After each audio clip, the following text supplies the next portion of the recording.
Yes. Yes. Because he would know, like, oh, okay, I won't die at least.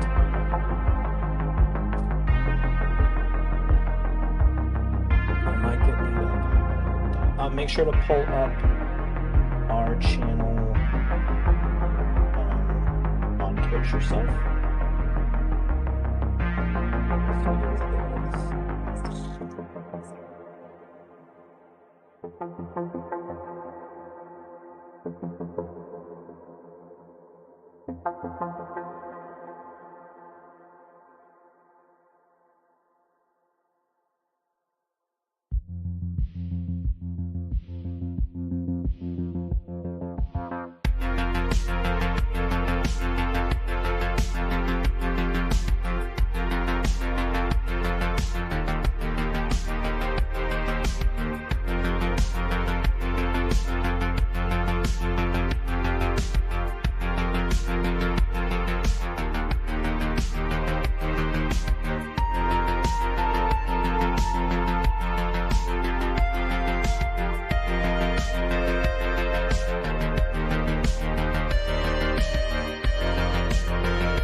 mute the tab. There we go. Yeah. No. Fire, scum, and villainy. This is the Professionals, our Scum and Villainy actual play podcast. I am your GM, Justin. I'm very excited to be back. Can't wait to see what sort of shenanigans we get into as you all try to steal a clone of the governor out from under an entire ship of pirates. I don't know if you're going to make it out of this one alive. Well, we never know. You never know. That's fair. Honestly, the prospects never look that good, but we keep pulling through. You do. You somehow do. It's kind of our thing, so Yeah. maybe we'll be all right. Yeah. I've been wondering this for myself because it is started snowing in the Midwest. It's been snowing for a couple days now. It hasn't stuck. Yeah, it hasn't stuck too much. It didn't stuck for you? Oh, okay. Yeah, a little bit, not as much as I thought it would. Maybe like an inch or two. What if you were to relocate? If you lived in a sci-fi setting and you relocated, what sort of planet would you settle on? What sort of planet? So not necessarily Yeah. a specific planet. Or what planet would you? Yeah, either one. Definitely a comfortably habitable one. Like Earth? I feel like we can all agree. We can all agree on that part, right? I love Earth. So Earth is a we great do- sci-fi planet. Do we do the monolithic city planet? Do we do like That's what I'm wondering. Right? Like there's underdeveloped, like there's tropical? exactly. There's like a huge difference between like I'm moving to Endor and I'm moving to Camino. I'm moving to Coruscant. Yeah. You know Well, what I mean? Endor's not a planet anyway, so Endor is yes. Wow. Thank you, Johnny. It is habitable. It is a it's vibe. a forest moon. It is a forest moon, but it is a forest giant rock in the sky that you can live on. So, is it any What giant habitable rock? place we could move? Yes, a habitable place. I wanna move to that one planet that's from Interstellar that's covered in shallow water, but like every so often a gigantic tidal wave just So it's washes just over the entire planet. covered in water, and it has a massive wave Where would on you it. live? Where would you live? You wouldn't live for long. I'd live somewhere for like a couple minutes. On a submarine inside the tidal wave. That's just Or circling the that could work planet. too. It has a really good cushioning and like shocks. Damn, Yeah, it just given its sounds- closeness to a black hole, you'd probably Sounds like live a terrible past the end of time, right? humanity. It does. does. Why do you want to live there? I think I just need to experience that before I can become the man that I'm meant to grow to be. There it is. There it is.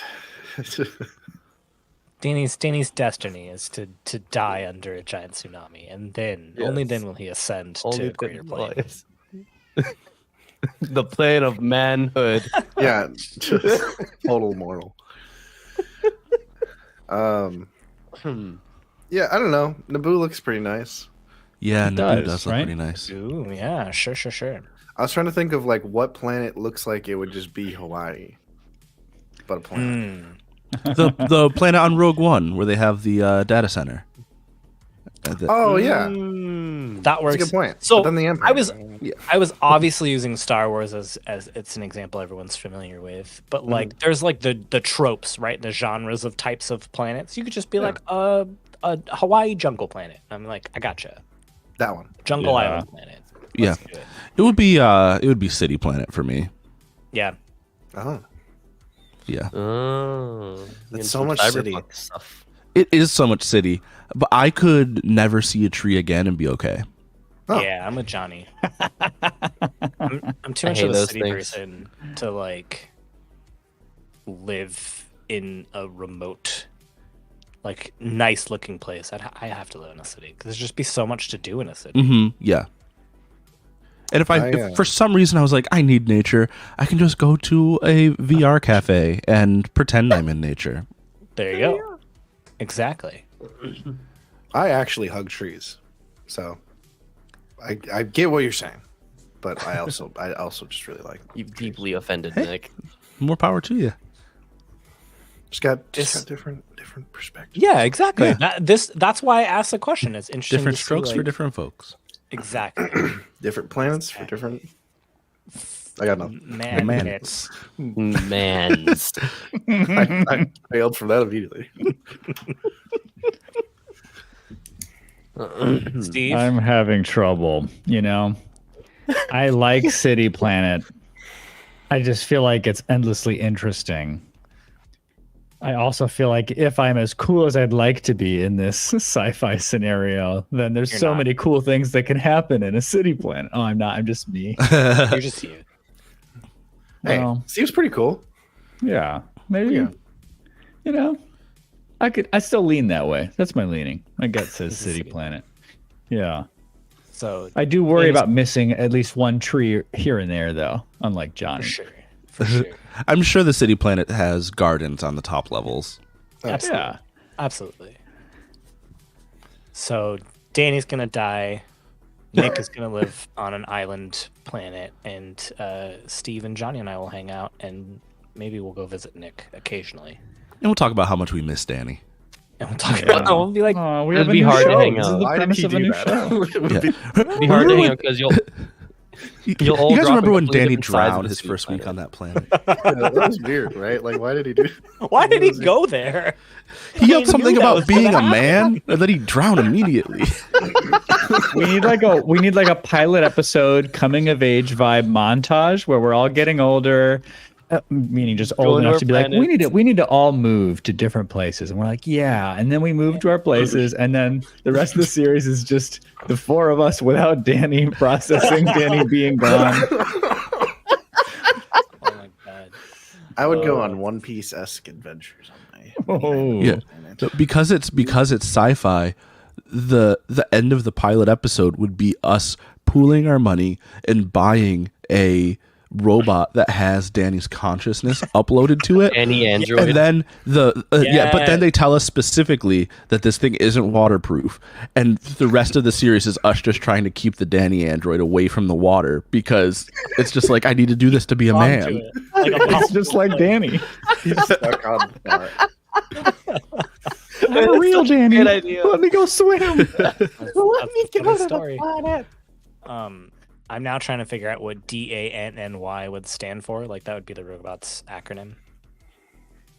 Oh, yeah. Let me figure that out. That's goofy. That's goofy. I have a couple announcements. You guys want to hear them?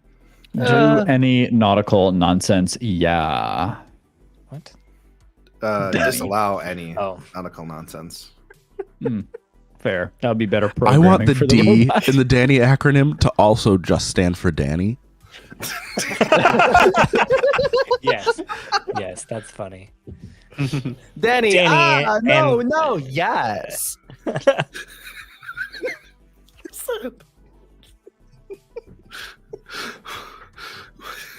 All right. Enough of that. I've got announcements. I bet you do. First one's kind of a big one. It's something we've been kicking around for a little bit now, which is we know that when we did Avatar Legends, the last 2 seasons, it was not explicit. And then when we came to Scum and Villainy, you've obviously probably heard quite a bit more bleeping out than Avatar Legends, and that is, I think, just because heisty sci-fi space western can thrive under a more mature storytelling environment. So Scum and Villainy will be a bit more mature now. It is not going to be the level that like The Forge is.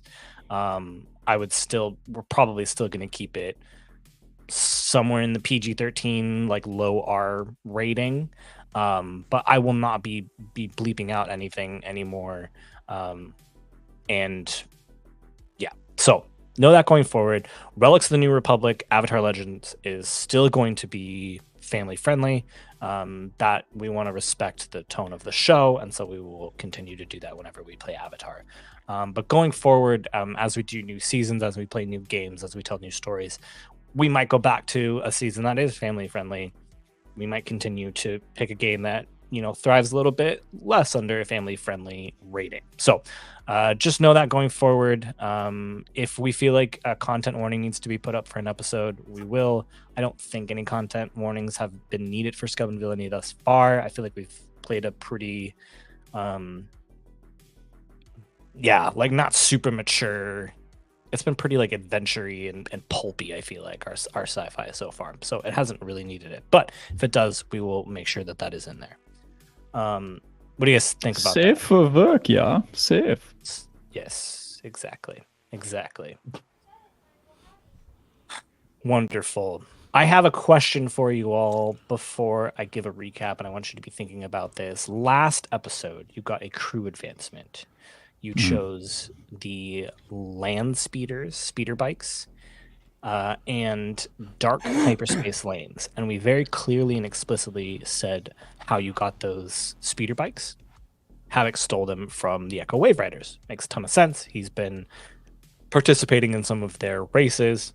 Makes sense that he might be able to pilfer a couple of them out from under their noses. You already have a clock of the Echo Wave Riders starting to get very angry at Havok, and I ticked some off on that, so that makes a lot of sense. But you've got speeder bikes now. Good choice of words there. Tick some off. Yeah, exactly. The pun was unintended. But you you just also gotta claim that stuff, man. Yeah, no, I'm not going to.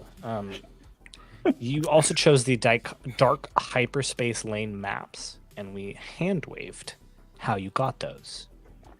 I would like for you to be thinking about how you got those dark hyperspace lanes. They are illegal.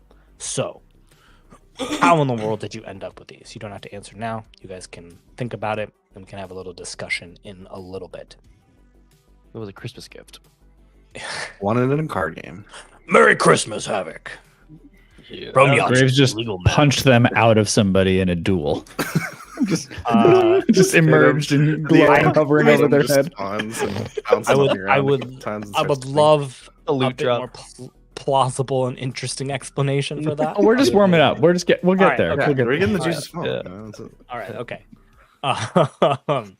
Last episode was the sort of free play, downtime episode. Gear spent it mostly fixing the ship. Havok went to meet with Yatu, got a job from Yatu, and Carlton Graves went to a Ramden naming ceremony with 160, now named Zelrek. Carlton Graves did not get a name himself, but he is hoping that maybe one day he can. At some point, Thetis East, that's a very Thetis move. We were talking about this beforehand, and Thetis he showed up randomly. He would just leave randomly too. And so the three of you decided to pursue Yatu's job that he presented, which was go to a auction on the Cove, which is a pirate headquarters in the Ashtari Cloud. Join the auction and procure, either legally or illegally, a clone of the governor of the entire system and sector, Governor Malcleith. Procure that clone from the Yaru Guild, the Makers Guild. He said that he has also hired the Wreckers in order to help out. So you went first to the Wreckers headquarters to meet with Merris, who is an old ex-acquaintance of Havok, who they turned on each other, and Merris was left in prison and now holds an entire grudge against Havok. And one whole grudge. Yeah, not to be confused with part of a grudge. Not a part of a grudge or a half a grudge. A whole grudge. A grudge with a hole in it. So with Merris and Bobby O, the Wreckers hacker, and Cord, a female Romden, who is their sort of spy thief expert, the six of you decided to infiltrate the Cove. You have sent 3 people into the auction to be sort of a distraction, while 3 others are trying to get into the back unseen in order to just steal the clone. You rolled a 6 on the engagement roll, which means you are going to start in a controlled position, which I think we'll get to it. I'll explain that because I want it to end with the fact that the 3 that went into the auction, saw somebody familiar. Now remind me, the 3 in the auction are Merris, Havok, and Carlton, and the 3 infiltrating are Gears, Cord, and Bobby O, I believe is what the teams were set up as. Yes. Sound That's correct. Perfect. So then Havok and Carlton recognize somebody that they know at this auction. And they recognize an old friend, Leto Bartok. So before we jump into it, I would love for Johnny to tell us what Leto has been up to for the last couple weeks. Yeah, so everything went down with Leto and Graves at that bar, and he was like, all right, I need a dip. He's always got a beat on people he can take advantage of various places, and he knew about a the guy. There's a guy named, who we've all heard of, Jobin Wozniak, who created the newest, most popular version of a data pad, and his oldest daughter was getting ready to get married. She was engaged. The wedding had been paid for. Everything was planned out, and he stumbled upon her at a bar, and through some conversation, one thing led to another, and she ended up going on her 2-week honeymoon to one of the vacation moons with Leto instead of her fiance, and so that's where he's been laying low. You dog. And I think we'll probably figure out why you're at this auction, right? Let's explore that a little bit. Now, before we jump into the result of your controlled engagement roll, I'm going to do something I need to get better at doing, which is paying attention to the specific rules that each location has in this game. So in the core rule book, there are about 3 specific locations per system within this sector. And one of those locations is the Cove. And each location has their own rules. Some are more mechanical, some are a bit more narrative. This one is a bit more narrative.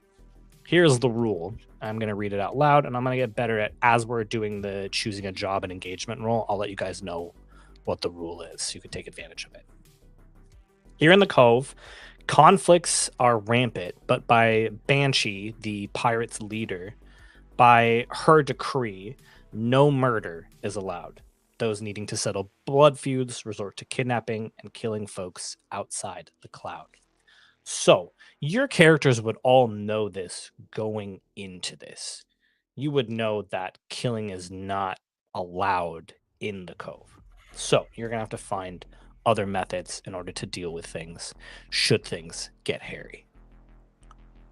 With that being said, I think that controlled role represents Gears, Cord, and Bobby O being able to get onto the outside of the ship undetected. So I'm not going to make you roll to have your ship sneak up next to them.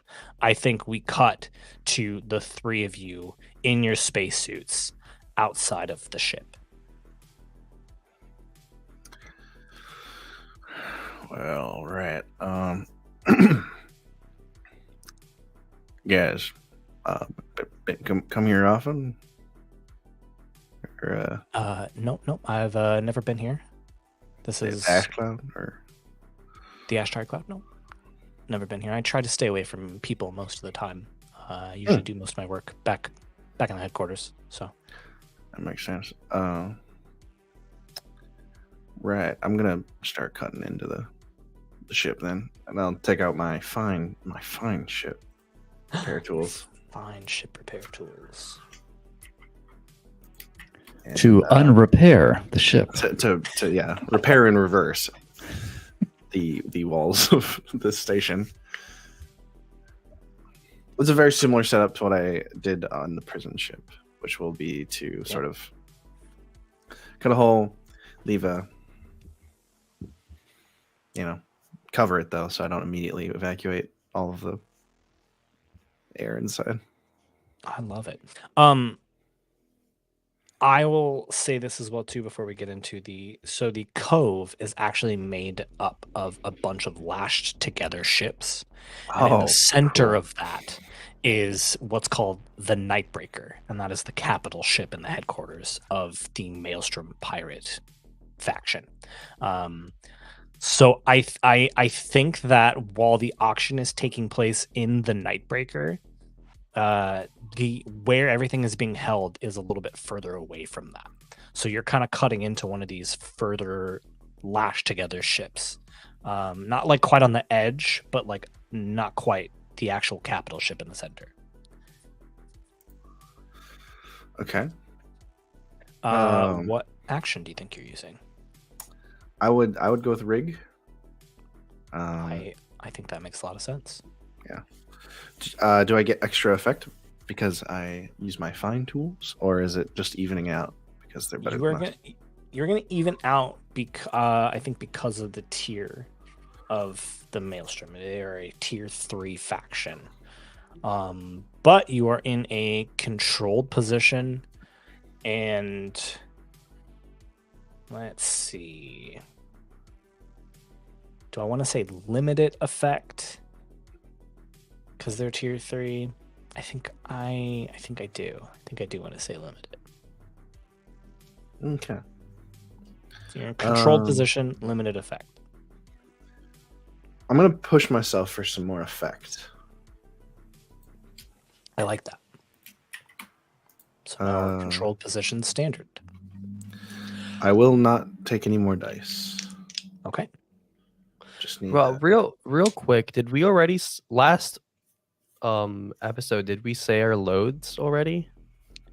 Yes, you all did. We did? I Okay. believe all of you went. I believe Gears went heavy. I went light. Okay, you went light. I don't know what you all went. All right. You should keep track of that. If I remember correctly, we leaned light. Okay. So I wasn't there when they decided on the job, so I think that means I get infinite load. Pretty sure that's true. Yep, Yes. you found the infinite load glitch, which is to not be there when you're choosing load. The infinite load exploit. No, I'll go with light. Just so Okay. I think light makes the most sense. Yeah. Graves He was- went he was just medium. Pulling guns out of his cloak forever and ever. All right, I will roll that.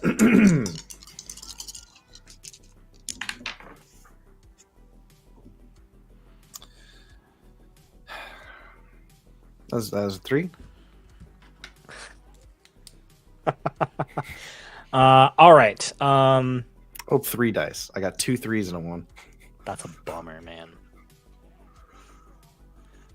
Okay, so here is what is going to happen. You start to cut into the outside of the hull of this ship, and you realize that the only people that are able to like move through the Ashtari cloud without the electromagnetic pulses completely ruining their ship are the Maelstrom pirates. The reason they do that is because they have a much thicker plating shield that is created and designed specifically by Maelstrom pirates. So your rigging tools are having a lot of trouble cutting into this EMP shielding that they have on the outside of their ships. Now, you can keep trying, in which case this is going to be a risky position if you were to continue to try. But you can do that. You can also stop and try something else. I got it. I just sorry. I just gotta adjust, and I just try again. Okay. It is risky and it is limited. Bobbio is like, are you sure you don't need any help? You seem like you're really struggling with that. Are you off? Are you familiar with it? Nope. Oh, all right, then I just made a misstep. I got it. No worries. I just wanted to point out that you are not as professional as you have led yourself to be believed. Court's like, all right, enough, you two. Let's just get in. Get the. Gears just like freezes, just staring at him after he says that for a bit. That little rat bastard. Right. Anyway, and go back to my. Justin, can I just get a visual description on Bobby O again? Yes. So that I know who to hate. Yeah, Bobby O. Bobby O is Yo, screw wearing this guy. a spacesuit, so you know you can only see like his face. He's got these like round, thick hacker's glasses on, essentially, that like come around his entire head, and you can just see like the top or like the bottom of his like spiked hair that kind of comes up into the top of the spacesuit and is kind of now like pushing down on the top, so like curves back around. You can like see the top of his hair like coming down from the spike at the above his head. So he's a little nerd. Okay. We have our like communicators up, and there's like a sub channel for just our team, and Gears just like calls and is like, "This guy, I can't. I'm gonna leave him here. I'm not even gonna." How's it going for you guys? But I will continue cutting. So let me roll that first for you. Okay, 6 this time. Okay. I roll 3 dice. I expect a 6. You expect at least a 6. All right, so you do it. You add a gambit to your crew. And Justin, sorry, I just want to make sure that I had this right because I had it marked on the sheet from last time. We start with 3 gambit, right? Because yes, yep, you gained a gambit in your conversations with Merris and the Wreckers back on their headquarters. Yep, cool. Just make sure. I'm totally okay with that being part of the job proper. But it is limited effect. So I think what it is that as you are cutting into this, you realize that while you'll be able to cut in, very quickly the alarms are going to go off. So you've got a moment to get into the ship, and then you're going to have to find some way to deal with that. And I'm telling you that at the front. So if you want to continue to do it, just know that that is what you will have to deal with in order to get into the ship. But can I resist that? It is not a consequence. Oh. That is me just describing what the limited effect is. Oh, I see. Correct. Yeah. It's really, Can you still resist it? He may not resist it. It is going to happen. That is what the limited effect represents. It's not a consequence. This is what it is. Same question. Can I resist the basic facts of my existence, please? I would like to. Frick. I should have pushed myself. Frickin' heck. And that's my bad. I should have told you what that limited effect would be. No, it's as a part of the thing. So I'll leave it up to you. If you want to continue to do this, you certainly can. Otherwise, you can try a different method. Just get in and hack the alarm so they don't go off. It'll be easy. all right. Yeah, I'll just head in. This is the plan. Obviously, well, not obviously, but Gears and we'll try to get Bobby O and himself to somewhere where they can mess with the alarm as quickly as possible. Yep. I figure from it being part of the action, it's gonna go off no matter what. But maybe we can get it off, turn it off before they know exactly where we are, or something like that. Yeah, I think.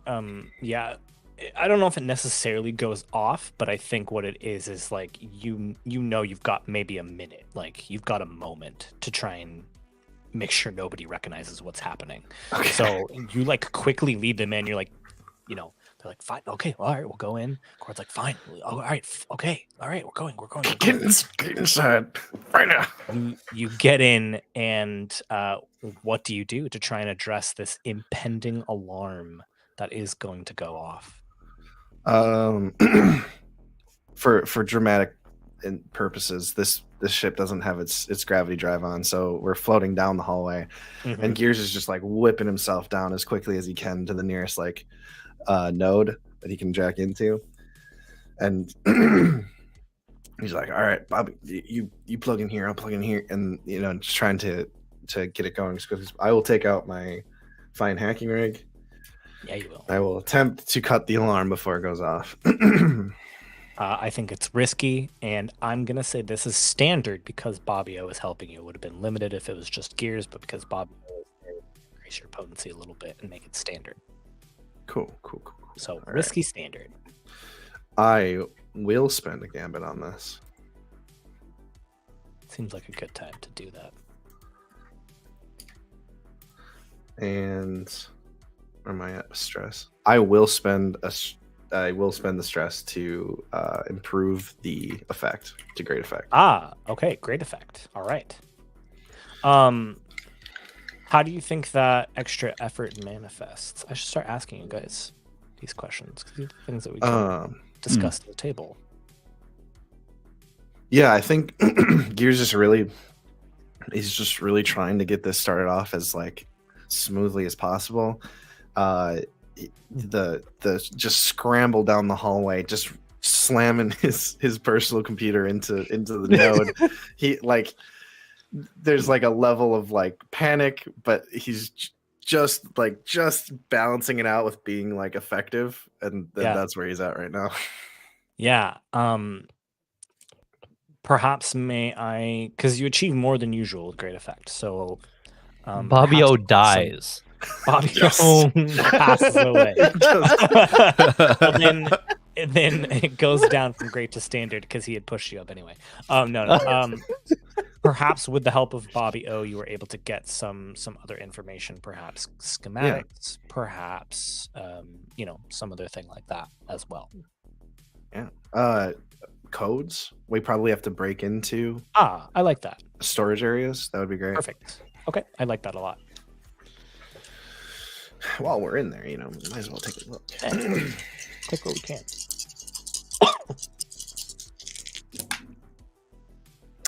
Six. All right, but you did spend a gamut, so you don't get one back. I do not.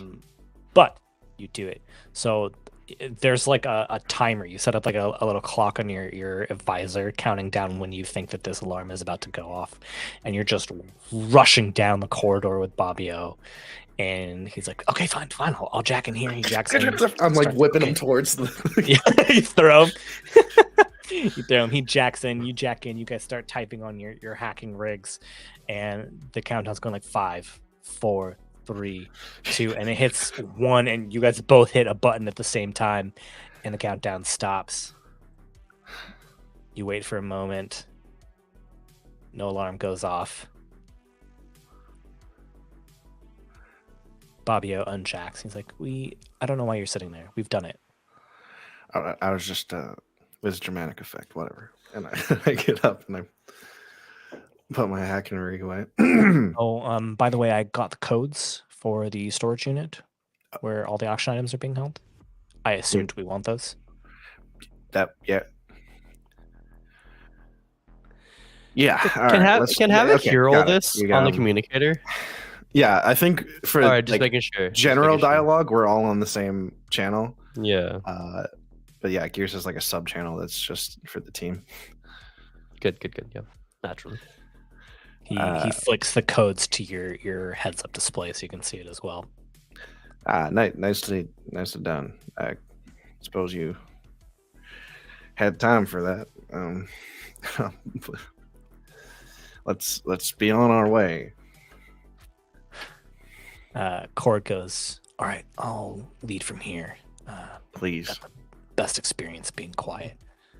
Where are we headed? And Bobby O, and you show the schematics to Cord. So you open up like a little hollow projection of like the whole, well, as much of the ship as we have. I'm sure there's parts of it that we have no idea, but we have some sort of path to like where they're storing a lot of the merchandise. Yeah, you are. I think to add some fun tension and complications to this, What do you have to pass through in order to get to the storage unit? Oh, I know. You have to pass through the mess hall. You have to pass through the mess hall where all the pirates, the Maelstrom pirates, go to eat. Because How there's a lot did of we not fighting there. realize that there was a mess hall right in the middle of this? Right. You think about Ideas? that. Yeah. You think about that. Let us cut. Carlton, Havok, you see Leto Bartok sitting amongst other people who are here at this auction.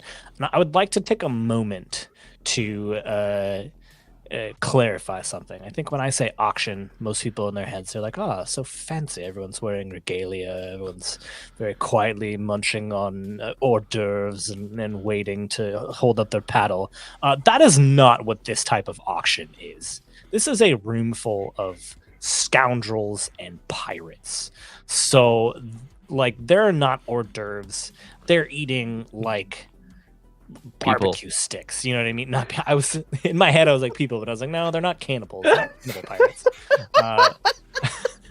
But it's very like raw, grotesque. Like they're not hors d'oeuvres. It's like meat. It's like meat that they're eating off of Rum. bones.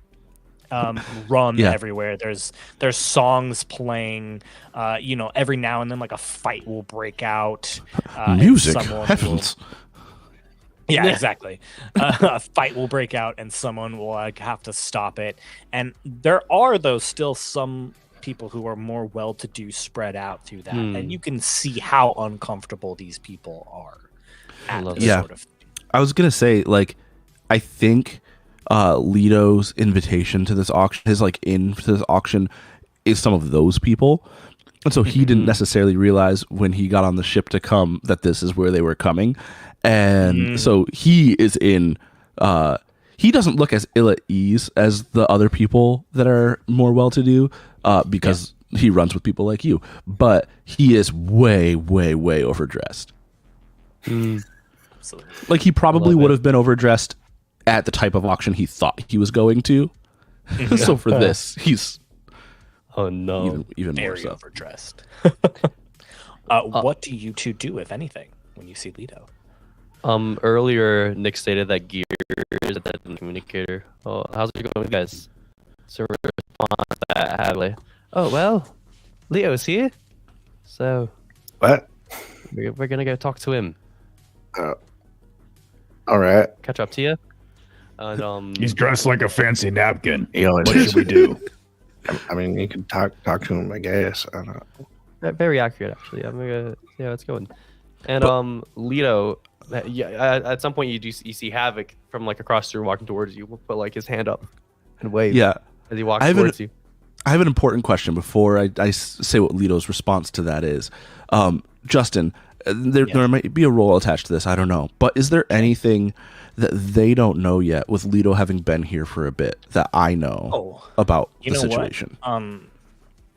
That sounds like you're trying to gather information. However, I need a bit more specific question than that. Okay. Where is it? Gather information is probably under engagement role. That would make sense, Justin. Yeah, the character sheet has a list of specific questions for gather info as well. Cool. Or you can ask me whatever you want as well. Okay. Too. But I need a bit more specific information about what. Yeah, let me ask it this. I'll use one of the questions that's printed here. What's the danger here, beyond the obvious? Yep. Yeah. I'm so sorry. I'm pulling up the.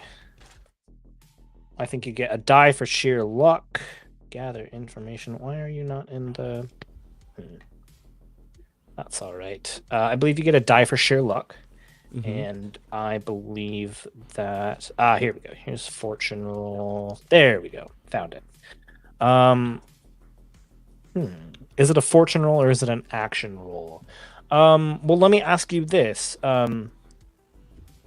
Was Leto specifically like investigating before he came here? Has he been walking around and trying to pick up on things since he's been here? Or is it just like as you've been moving around passively, you're letting this information come to you? I think is a little bit of both, but he would have been specifically at like through conversation trying to draw information out of people who would have it. Because he does have a vested interest in, kind of separate from the reasons that the crew is here, has a vested interest in the governor's clone. And so he wants to find out basically everything he can about specifically the security around that, but around the event and all of that. All right, I love that. So your question is, what is the real danger here? Yeah. Okay. I think it's an action roll. So what action do you think that? I think because I'm going about this through like conversation and such, I'm going to use consort. I like that a lot.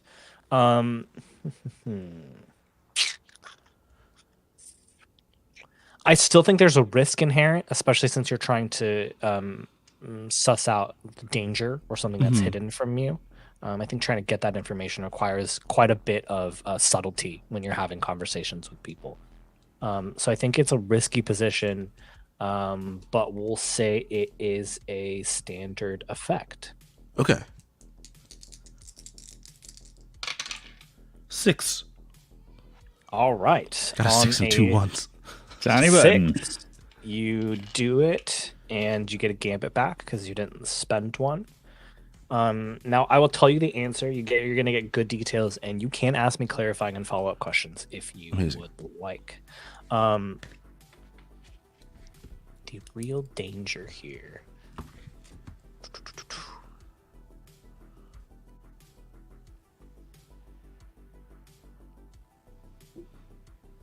Oh,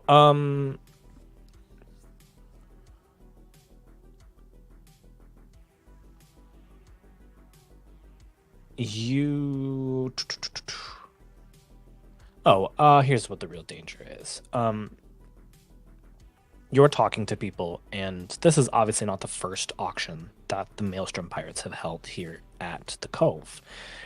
And from your conversations with them, you probably get the information that I shared with you at the top, which is like, murder doesn't happen here, right? Murder happens literally right outside of the Cove and the Ashtari Cloud, but it does not happen inside of the Cove.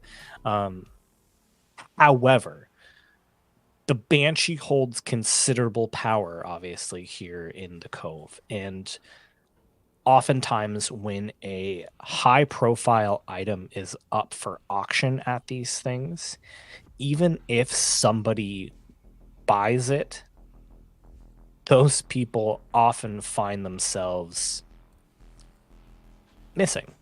And that item finds itself into the control of the Maelstrom pirates. And it's not all the time, but it is often with high profile items, like, for instance, a clone of the governor who would want that. Okay. Then, in that case, I think to give you know when you notice Leto Havok and you like wave and start coming over, you see like a brief like wave of recognition, and then it like immediately goes away. Like he's looking at you like you are a complete stranger. And I think something like a gear sort of turns in Havok's head. And he quickly puts his hand down, kind of turns to see if Merris noticed him waving. She did.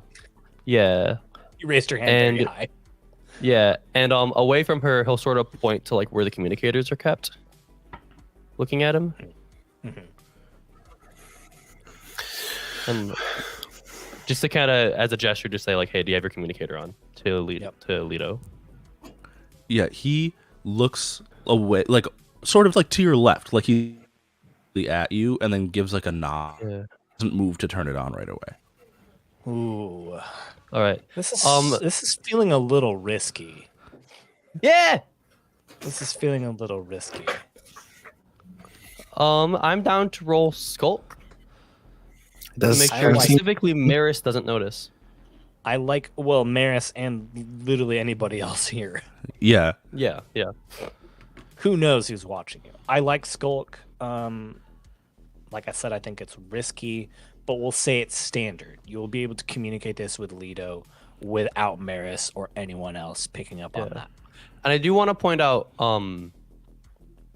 wait, I guess it's the gears. When you asked how we were doing, did you ask on the public channel or the? That was the private channel. I think it's private. All right, cool. All right, so yes, I would like to roll Skulk. This is not a speed-related roll, unfortunately, so I don't get potency.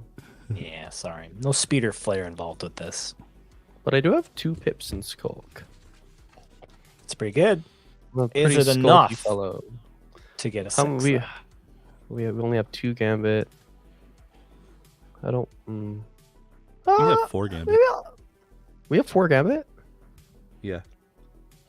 I really like the idea of having Leto like with us without Merris, Bobbio, or random nothing. With 3 gambit. I used one. 3 gambit.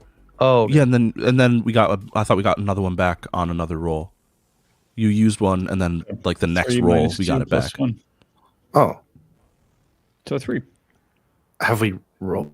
I got one We used 2, that got us to 4, and then I used one that got us to 3. which was 3. Has there been And then any we, rolls? and then you got one back. don't I didn't think roll so. again. Yeah, I could have sworn think- there was another I roll don't where we think got so. a gambit back. I think I'm you like might have used 100% sure. I know we used one, but Yeah. I'm You thought I got very it back. confident we got it back. but- Well, too bad there's no Maybe- audio recording of this. man. So Wait, we can say I we got have it back. 3 to 4. I got Oh. it back on my risky. I had a risky roll, and I rolled a 6. I'm the one who got the gambit Uh, back. That It all comes Was it together. gather. Yeah, I don't see anything that says you don't get it on a gather information. Ooh-wee, woo-wee. There you go. Ooh-wee. I'm No. gonna use a gambit then. All right, now we're at 3. All right. Yeah. Using gambit. Tell us what's the effect? What did you say the effect was for this?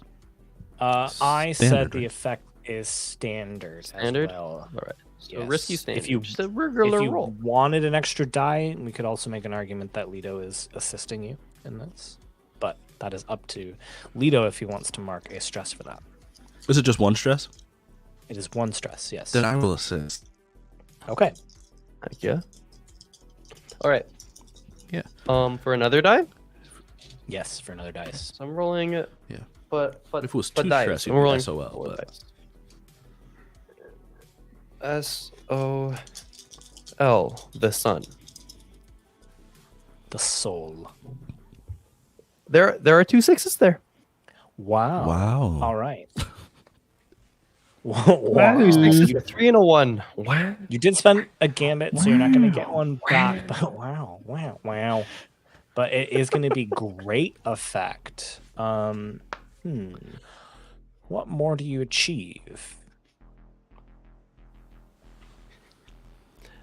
I'm happy as long as Merris literally thinks nothing of it. Like Havok will turn around and be like, "Oh, I thought I saw someone I know. Sorry." As long as Merris is completely just disregards it. I'm I fine. like that. I think what it might have been too with standard is that Merris wouldn't have noticed, but somebody else might have noticed. But I think with great effect, I think this entire interaction it goes over everyone's head.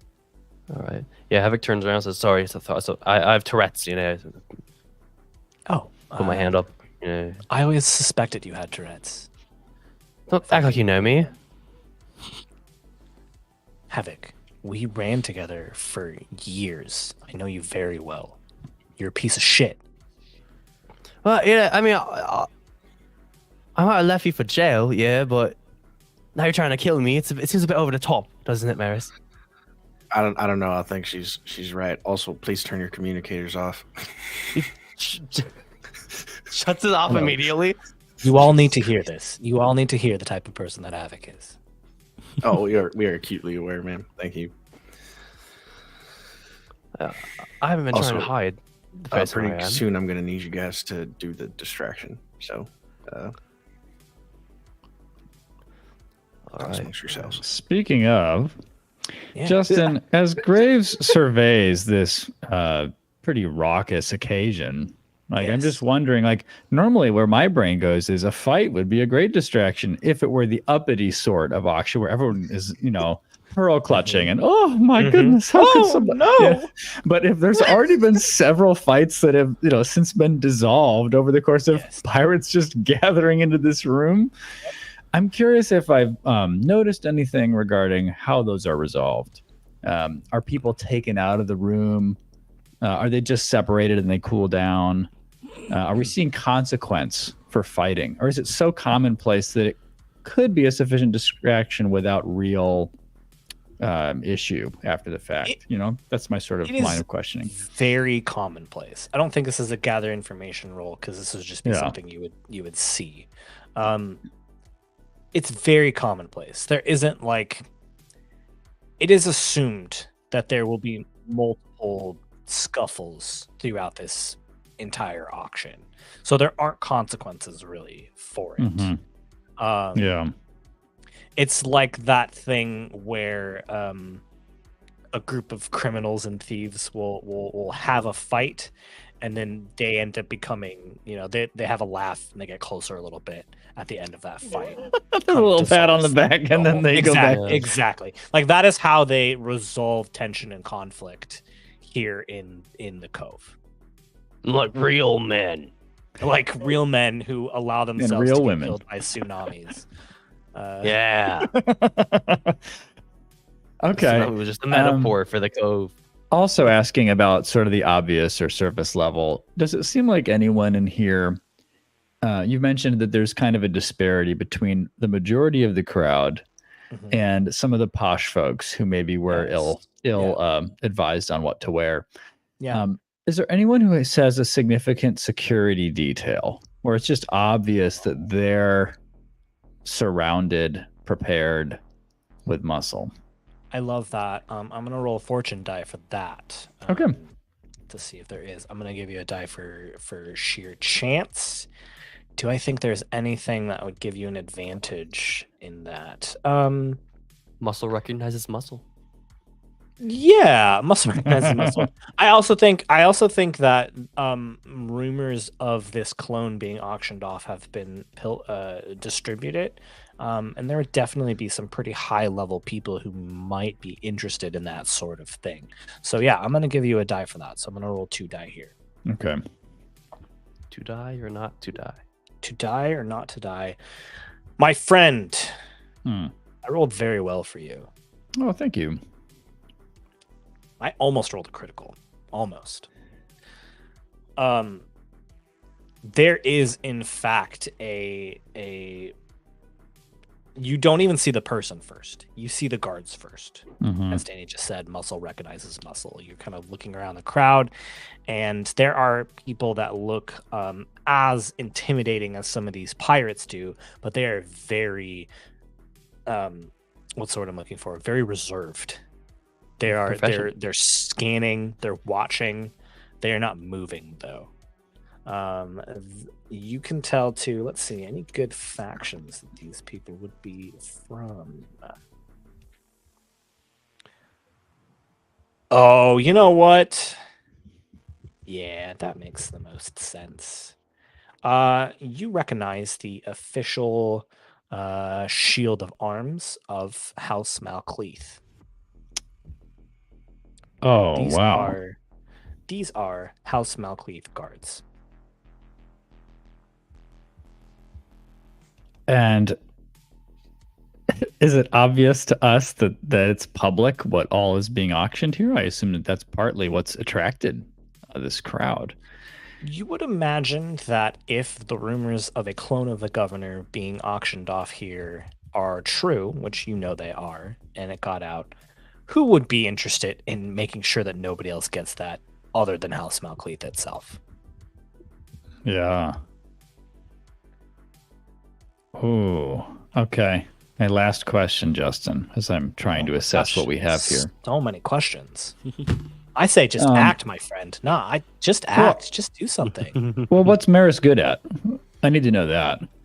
You would know that. She's great at dying. Merris is a lot like Havok. She gambles her life a lot. So useless. On risky things. But her luck often helps her get through things.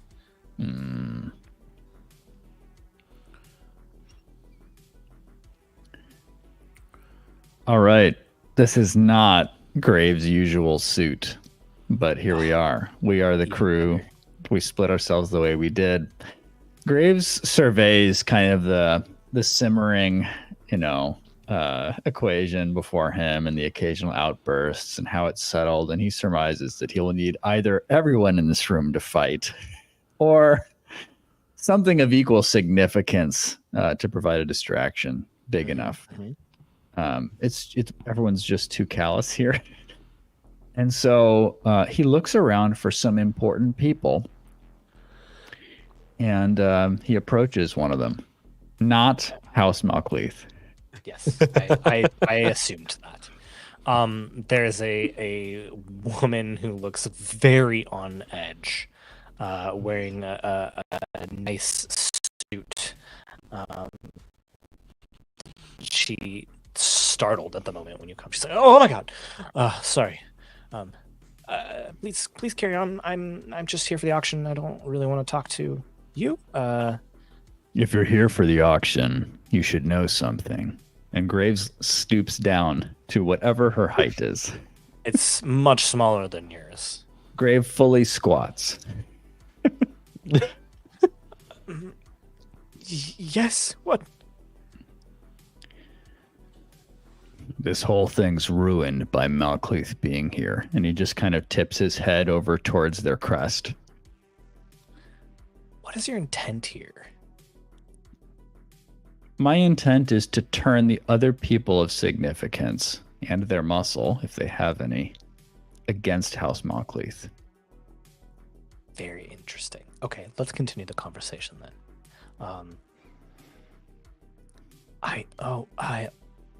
House Malcleith is here? There's no way they're going to let a clone of the mayor be sold to anyone but them. So if this goes sideways, I'd get out. But if you really came here for something, then I'd get someone to punch some people over there quickly. Until they're out of the equation, there's nothing that's going to happen here. Sorry, you said that there's a clone of the governor being auctioned? Yeah, governor. Oh, I must have him. You must. He just nods and then walks away. Roger. I would like an action roll. Yeah, for sure. Yeah. Can I aid in this? My comms are still on, by the way, so I want everyone that's in my ear to hear this. Yeah, and good. Yeah, good, great. Havok will aid just by going to various other people and basically telling them the same thing, like, "Hey, eyes up, House Malcleith is here. Okay, you can kill him." Can more than one person aid? I don't see why not. Yeah. Let's see. Yeah. Because I think Leto will aid too. Like he's turned his comms on. He hasn't said anything on the channel yet. Only one character. Only one? Okay. Never mind. But you know what you know. His comms are on though. Yeah. Yes. What action do you think you are using here? I would like to use command. And the command is to get Malcleith out of the equation, however you can. Power word kill. Power it is. At 3 pips of command, you gain the ability to use power word kill. That would be amazing. Magic to die.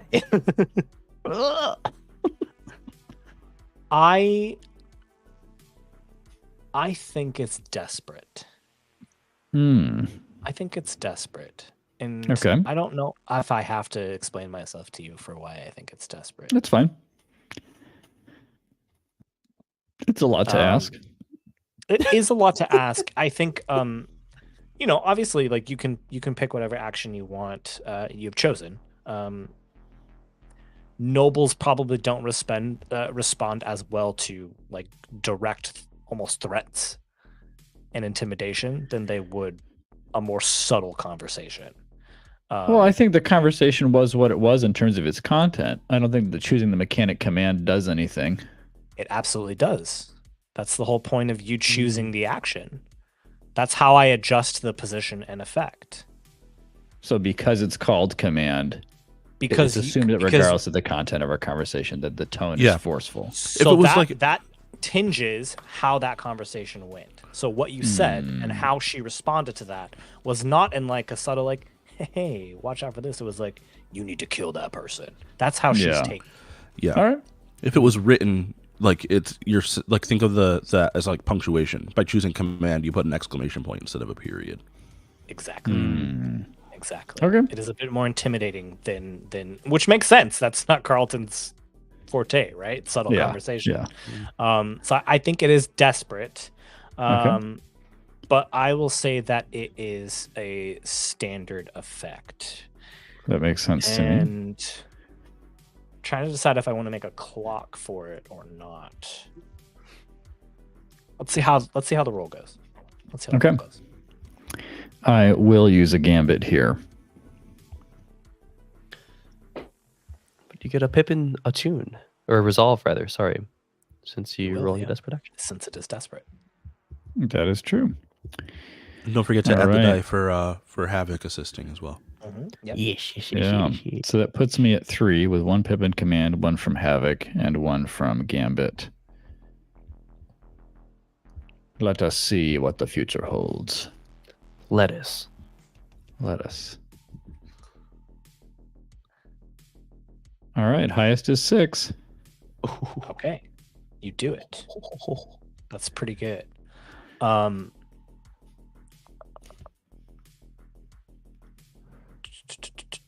I don't think that I'm gonna make a clock because I don't want to just have the same conversation and roll multiple times. That's no fun. Yeah, if we want to use a group roll, if everyone all starts doing this through the room, that's another possibility that could work. but- Yeah, there might be another role at some point to represent like the pushing over of this tension that's boiling. But for now, you and Havok start pilfering through the crowd, talking to some of these nobles, pointing them towards House Malcleave, and either subtly or not so subtly intimating, "Hey, they have They to be gotta go." dealt with. If any of you want this clone, they're gonna have to be dealt with."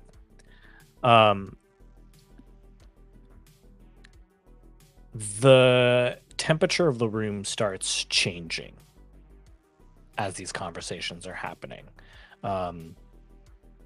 You can tell that not only some of these nobles, but some of these pirates are starting to look in the direction of this House Malcleave representative with their contingency of guards. You can tell that your conversations are starting to have an effect on what is happening.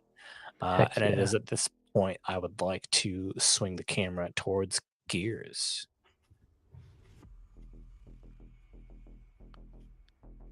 So yeah, we sort of planned out this two-pronged experience so that we could have a direct distraction at some point.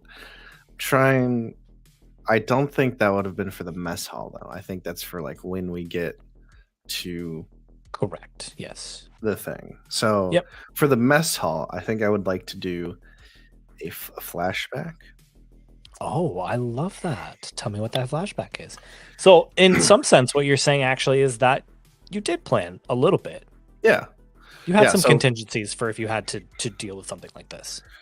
retroactive a little bit, but It's the whole point of a flashback.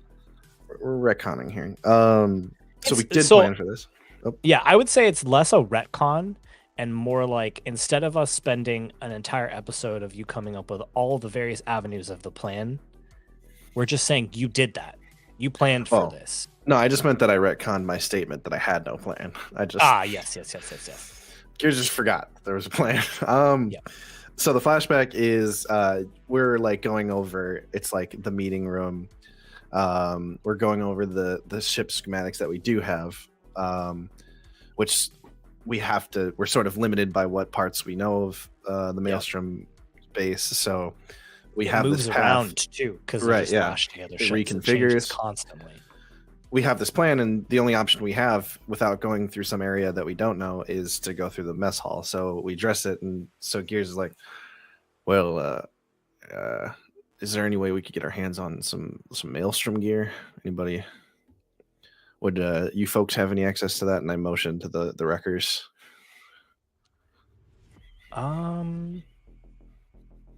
Yeah, I might be able to pull on some contacts.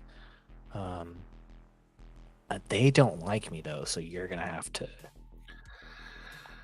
Great. Well, I do have a charming personality, so that's what I'm known for. God, I miss Leto.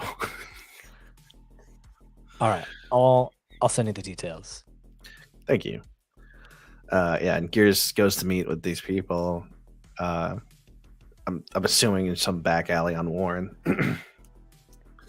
And just attempts to pick up some Maelstrom gear. It's probably very uncomfortable the entire time. Yep. A lot of tension. What do I normally roll for?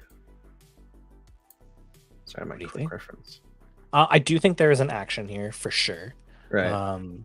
I think that with Merris having this, it's probably just one stress flashback. Okay. One stress flashback. What action do you think you're using here? Probably some level of sway, like I like sway. like converse with them to get them to give me the gear without Yep. nobody Telling. having to be worried about being told on. Yep. Because Exactly. both parties are concerned here. I love that. It's still obviously I think a risky thing, but we'll say standard effect. Okay, Standard I effect. will spend a gambit on that. Okay.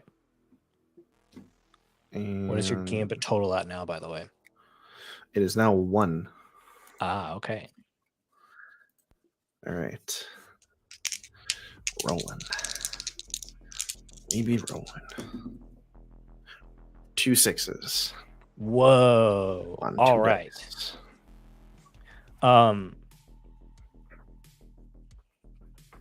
So you don't get a gambit back, but here's No. what I will say: it is great effect. I will say that what you are given are actually pirate lieutenant cost, not like gear. Yeah. So you'll have a bit of authority when you interact with these pirates in the mess hall. Nice. Ooh. So yeah, we like flash forward to the modern moment, the Yep. current time. Jeez, we like had stepped inside of like a closet or something, and we changed out of our spacesuits into. It's just a little too small for the three of you. You're kind of like, Yeah, you guys couldn't just wait for your turn. We didn't all need to be in here, just like really just tight up, just trying to change. So we get out, we're in our regalia, and we go to move through the mess hall. Just casual as can be. Maybe Gears grabs like a bagel or something. when you open the door, it is somehow an even wilder experience than what the rest of the crew is experiencing in the Guns auction going hall. off. Like, yeah, exactly. There are just guns going off. There's food being thrown everywhere. The fights that are in here no one is trying to stop them. It is just constant chaos in here. And there is one. You're walking through, and one pirate goes, "Oi, Lieutenant, come over here and settle an argument." I don't have time for what you guys got going on. Just let them figure it out themselves. Select a bagel. I think there is some sort of action here to get through that. That is the obstacle here, is can you guys get through the mess hall Fair. without anybody stopping you or knowing you? What do you think? What action do you think you're using here? I think I'm swaying him. There's like Yep. the idea here being that there's tons of fights going on. Who cares? Yep. But to make Solve it it seem like I'm yourself. just laissez-faire. Yeah. Yeah, I like sway too. I'm gonna say it's risky. I'm gonna say it's a risky position. Okay. I think in the inverse of the nobles responding more to like a sway or a consort, I think the pirates would obviously respond more to a command or intimidate. So I think in that sense, it's a riskier thing. Right. But I think it's a great effect because you've got these costumes. I'll trade that down. I can trade in reverse, right? I can trade Absolutely. effect for. Yep. Okay, Yep. so I'll make it less risky and have normal effect, standard effect. Okay, so standard effect, controlled position. Okay. I only got one die to roll.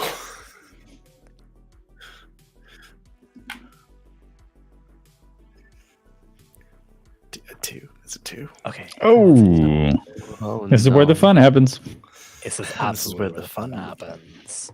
Well, the 2 result of a Um, controlled position is not It's as not the bad as like a worst. 2 result. It's not the of a worst. 6 Yeah, it's not the worst. So it's a good thing you chose that controlled position. Mhm.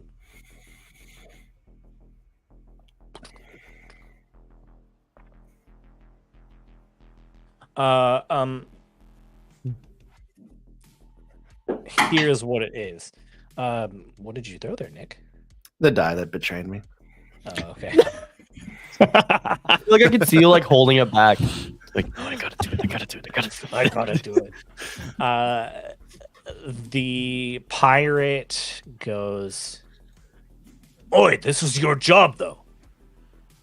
You get to decide how the loot's split up. We're fighting over it right now. You get to decide." All right. Good lord. All right. What do we got? And he tries to like get a read on the situation, and who deserves what? They're sitting around a table. There is it's like an old school looking, like 6-shooter almost, but it's been modified to shoot lasers. I had a feeling that would get you. Oh no! And there are 2 pirates on either side of the table, and one of them is this big, strong-looking guy, and he's like, "I found this when we took apart that ship. It's mine." And then the other one on the other side goes, "Except that you got knocked unconscious by the guy, and before you could grab it, and I grabbed it and shot the guy. So I saved you with this gun. It's mine." "Well, but you didn't find it. I find it." "Yeah, but I saved you." And then this just goes on and on and on and on. So Gears like pretends to be listening, like like an officer should. Picks up the gun, and then just shoots one in the leg, the big guy in the leg. Oh, that's an action. Yo. If I've ever heard one. What is your intent? What are you hoping will happen as a result? I am intimidating them. I'm establishing authority. He's about to chew them both out and then just take the pistol. I love that a lot. Because of your 2 on the controlled roll, this is risky.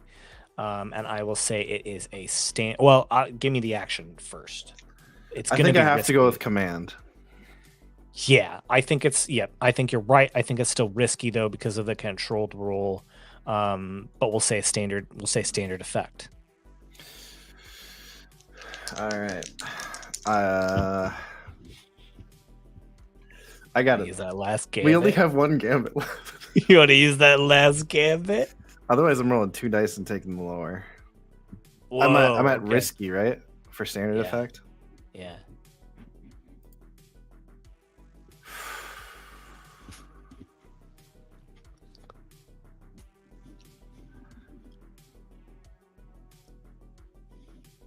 I'm sorry. Really? No, you're good. Take your time. It's stressful, man. It's a pivotal role for sure. Yeah. Are you deciding if you want to go to desperate? No, I'm deciding if I Okay. want. Well, no. I don't want it riskier. I'm deciding if I want to spend the gambit so that I can get an extra die. So I'm just rolling straight instead of 2 dice and taking the lar. Yep. If we use all of our gambit, can we still get gambit back during the job? Yes. Then use the gambit. Yeah. No, Use the gambit. Use the gambit. Yeah. I'm just worried. I feel like I used a lot of the gambit that we had. Hey, doesn't have to be equitable. Yeah. That's a 6. Hey, there you go. Glad you used that gambit. Obviously, Yeah, don't get the pretty- gambit. Just just for funsies, roll that other die. Let's see what you would have gotten. I shit you not. It's a 6. So would have gotten an I extra would've been gambit fine. if you. There you go. There you go. Never use the gambit, Nick. Dang it. Never use the gambit, Nick. I never should have done it. I can't believe I did this to us. You're listening to this, and there's like a moment of silence before you just pick it up and you're looking at it, and then you just shoot it into. Yeah, doesn't say a thing. Looks at Yep. it. Blam!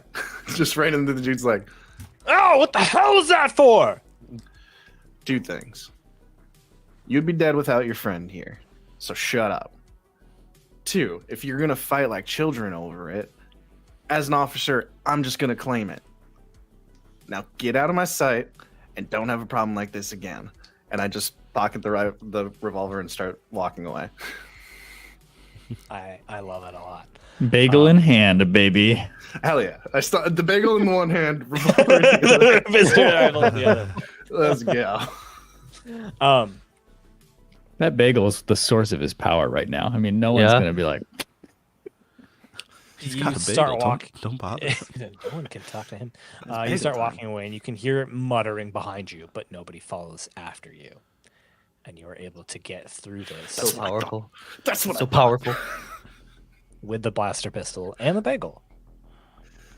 Graves is just I'm so just- you know, curious because I'm are you on the riding comm still? Yeah, well, I'm sure. Well, I wouldn't have had my line open for all of that. Okay. Do we at least hear the round go off? The fucking blaster pistol? I'm sure there's some indication that there was like a blaster pistol fired. Havok will be like, did you just fire off a round? And, blaster. don't worry about it. I had to take care of something. Nobody's dead. All right. I thought we were doing the distracting. I just had to, just moving. we like exit the mess hall. Yes. Continue on our way. If Yes, there isn't something else going on. No, that was the main obstacle, I think. Unless Leto has an action, Justin, Yeah. I wanted to put one more piece on the board, as it were, in this Oh room. jeez. Create as many Oh, pieces no. as you I- want. I More do pieces have you something I make, wanted to do, Okay. but it may let's go to Leto. ultimately support your thing. It's actually just more pieces. Yeah.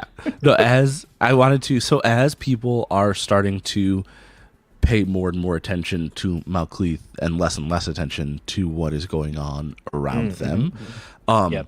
I want to sneak up behind a group of pirates who are near the bar Okay. and just lean over the bar and like I'm trying to get the bartender's attention.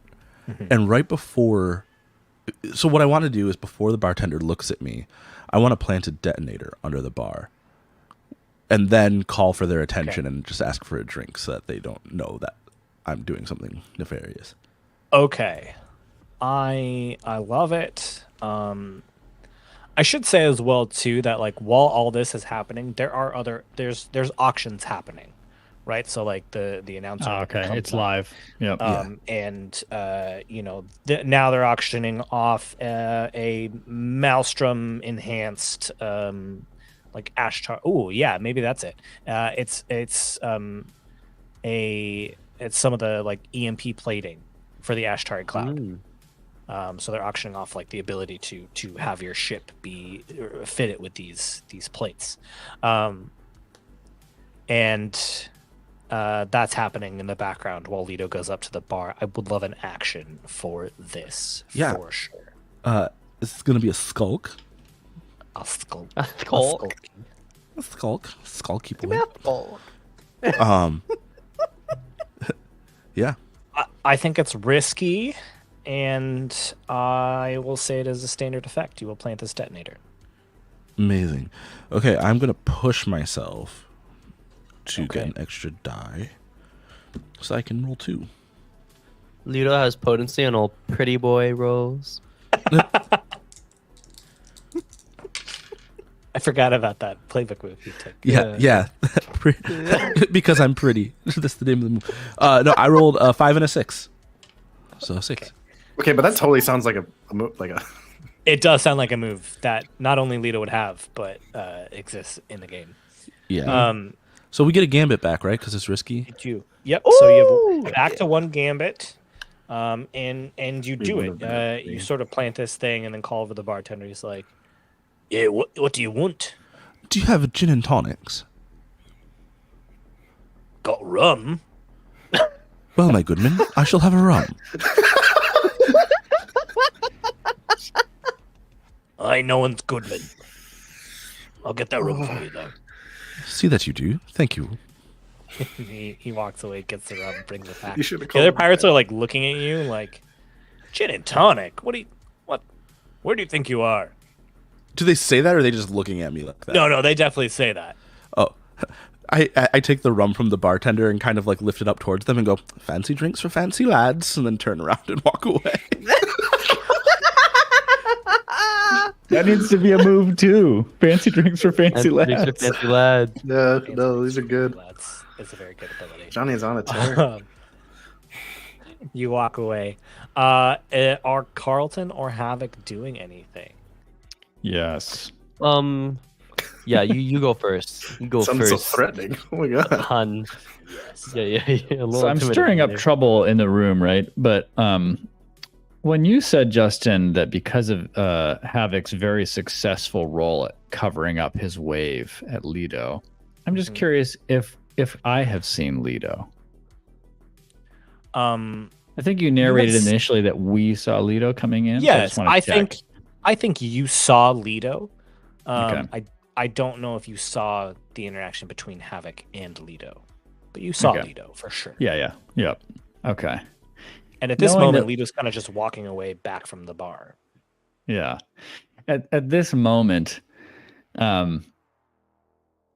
Graves turns off his comm just to mutter something, which is too many words, because he's been going around the room talking to all these people, and he's kind of huffy, and he's just like, Leto should be doing this. And then he turns his comm back on. And I walk over finally to the cluster of security around the representative of House Malcleith. Okay. As you start walking, 2 of the guards kind of stand together and get in between you and this representative. Sorry, sir, we can't let anybody near. A piece of information for House Malcleith as a favor from me.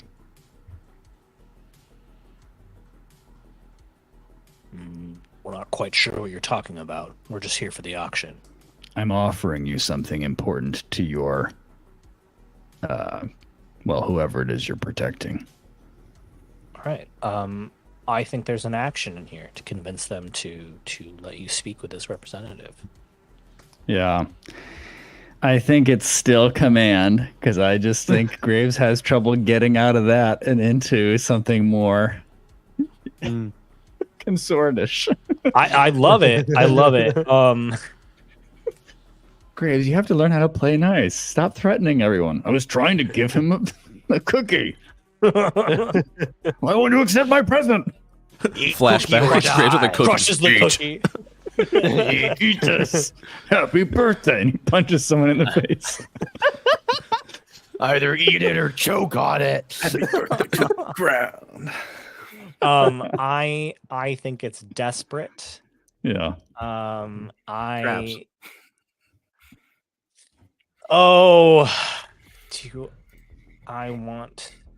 Let's say it's standard effect. Desperate and standard effect. They will let you pass momentarily to speak with this person. Does it change anything in terms of it being desperate if I don't even need to speak directly to the person? Like if I just provide this piece of information to these guards? I don't think it changes too much. Okay. Then we can roll with the fiction if. I think even if it was just you saying it, the desperate part is like they're gonna be like no and like push you away and not let you Okay. close. All right. All right, I'll take my roll then. And so I have one pip in command, and that's it. Right? You can push yourself. You Yeah. can take a devil's bargain. You've got a gambit. You can always trade effect and position. I'm going to push myself up to 5 Can I stress. assist him by shooting one of the guards in the face? No, that would not assist me, please. One Please, of them, Havok. one of them just drops dead. Yeah. Oh, Turn yeah. around, Now, Havok's just they're there. going to listen.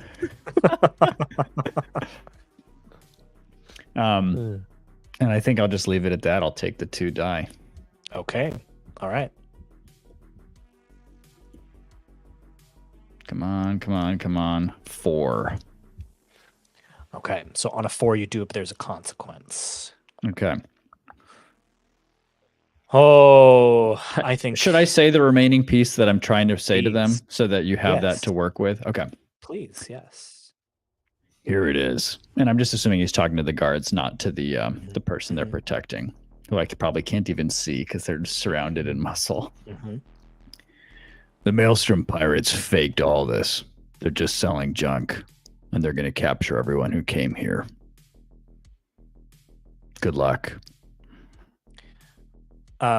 You start to turn around, and then you hear, "Sorry, I'd like to hear more about that. Please let him through." And the guards part. Leto, I would like for you to tell me what your nemesis, Arryn, looks like. Hi, y'all. Oh. Okay. Oh, shoot. We got 2 nemesis here. Yeah, that's yep. Arryn is like a true paragon of nobility. Like he is everything that a noble person in the hegemony is supposed to be. He is tall. He is like he looks like a sculpture come to life. He's like you're not like Dave's is not used to seeing humans as tall as he is. He's you know somewhere around like 6'5" to 6'7", Yeah. somewhere in that neighborhood.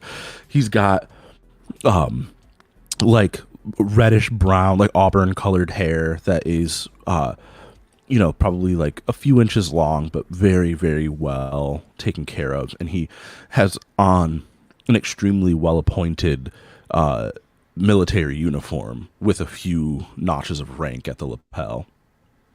Oh, okay. And like he's well muscled too. Like he looks like he could probably take you in a fight if it came to that. At least hold his own for a bit. Yeah. Graves is Go impressed boy. as soon as he sees the stature of this person revealed and steps forward. Goat boy, tell me more. How do you know this? I hit him.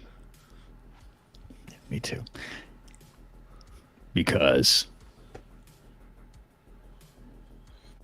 one of the Maelstrom heads tipped it off in the mess hall today and then scattered.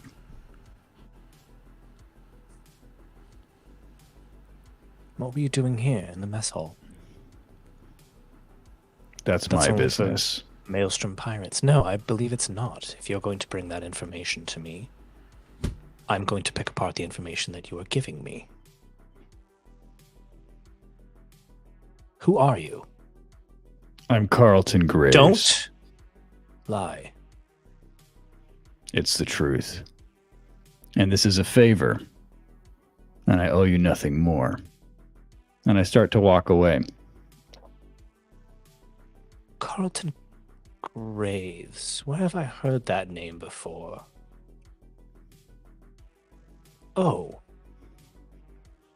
I think I've seen your name come up in some of the reports.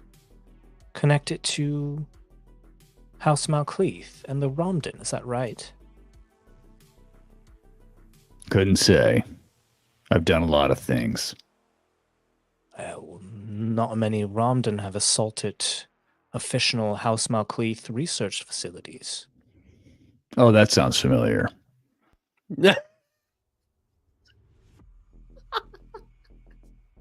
As I said, get out of here while you can. And if your muscle, and he looks at all of your security detail, is insufficient, I may be able to lend a hand. Interesting proposition.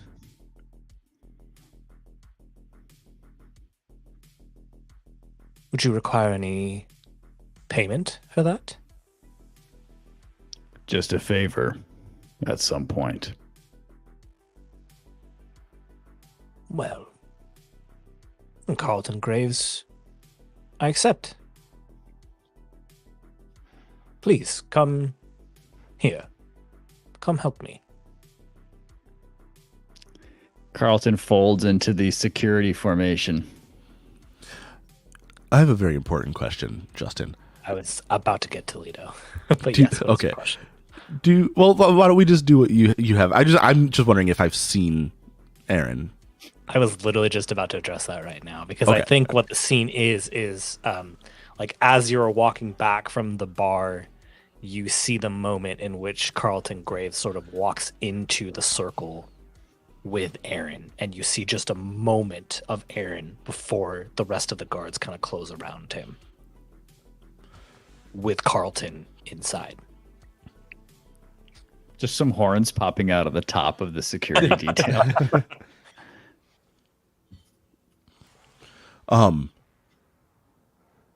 As I see that, I turn to the right and kind of take like a sharp, sudden turn so that my back is toward them, and I finally speak over the comms for the first time. Private channel, right? Private channel. Okay. And so Carlton, you might recognize this because it is a quote from a book I got to spend a little bit of time finally reading on my while I was laying low. And so you hear Leto's voice go, "I love to sail forbidden seas and land on barbarous coasts, but I think things here might be a little too barbarous for me now." And anyone who's looking and knows where Leto is will see him just like beelining through the crowd, like away. Just not even in a specific direction other than away.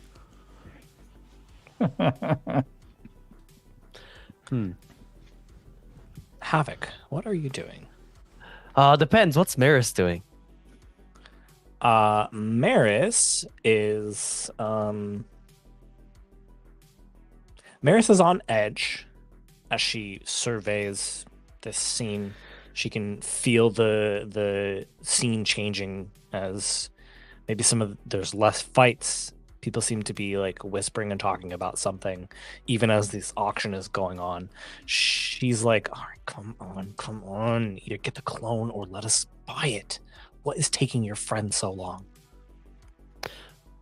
Well, we're here to distract Merris. That was what we were placed here for. Well, do you have any propositions on how we can do that effectively? Well, it seems like you've already started to do something. Trying to get everyone to turn against Malcleath. Yeah, it's the start of it. I feel like once the clone actually is presented, something might come to me. So you would just wait for the clone to show up.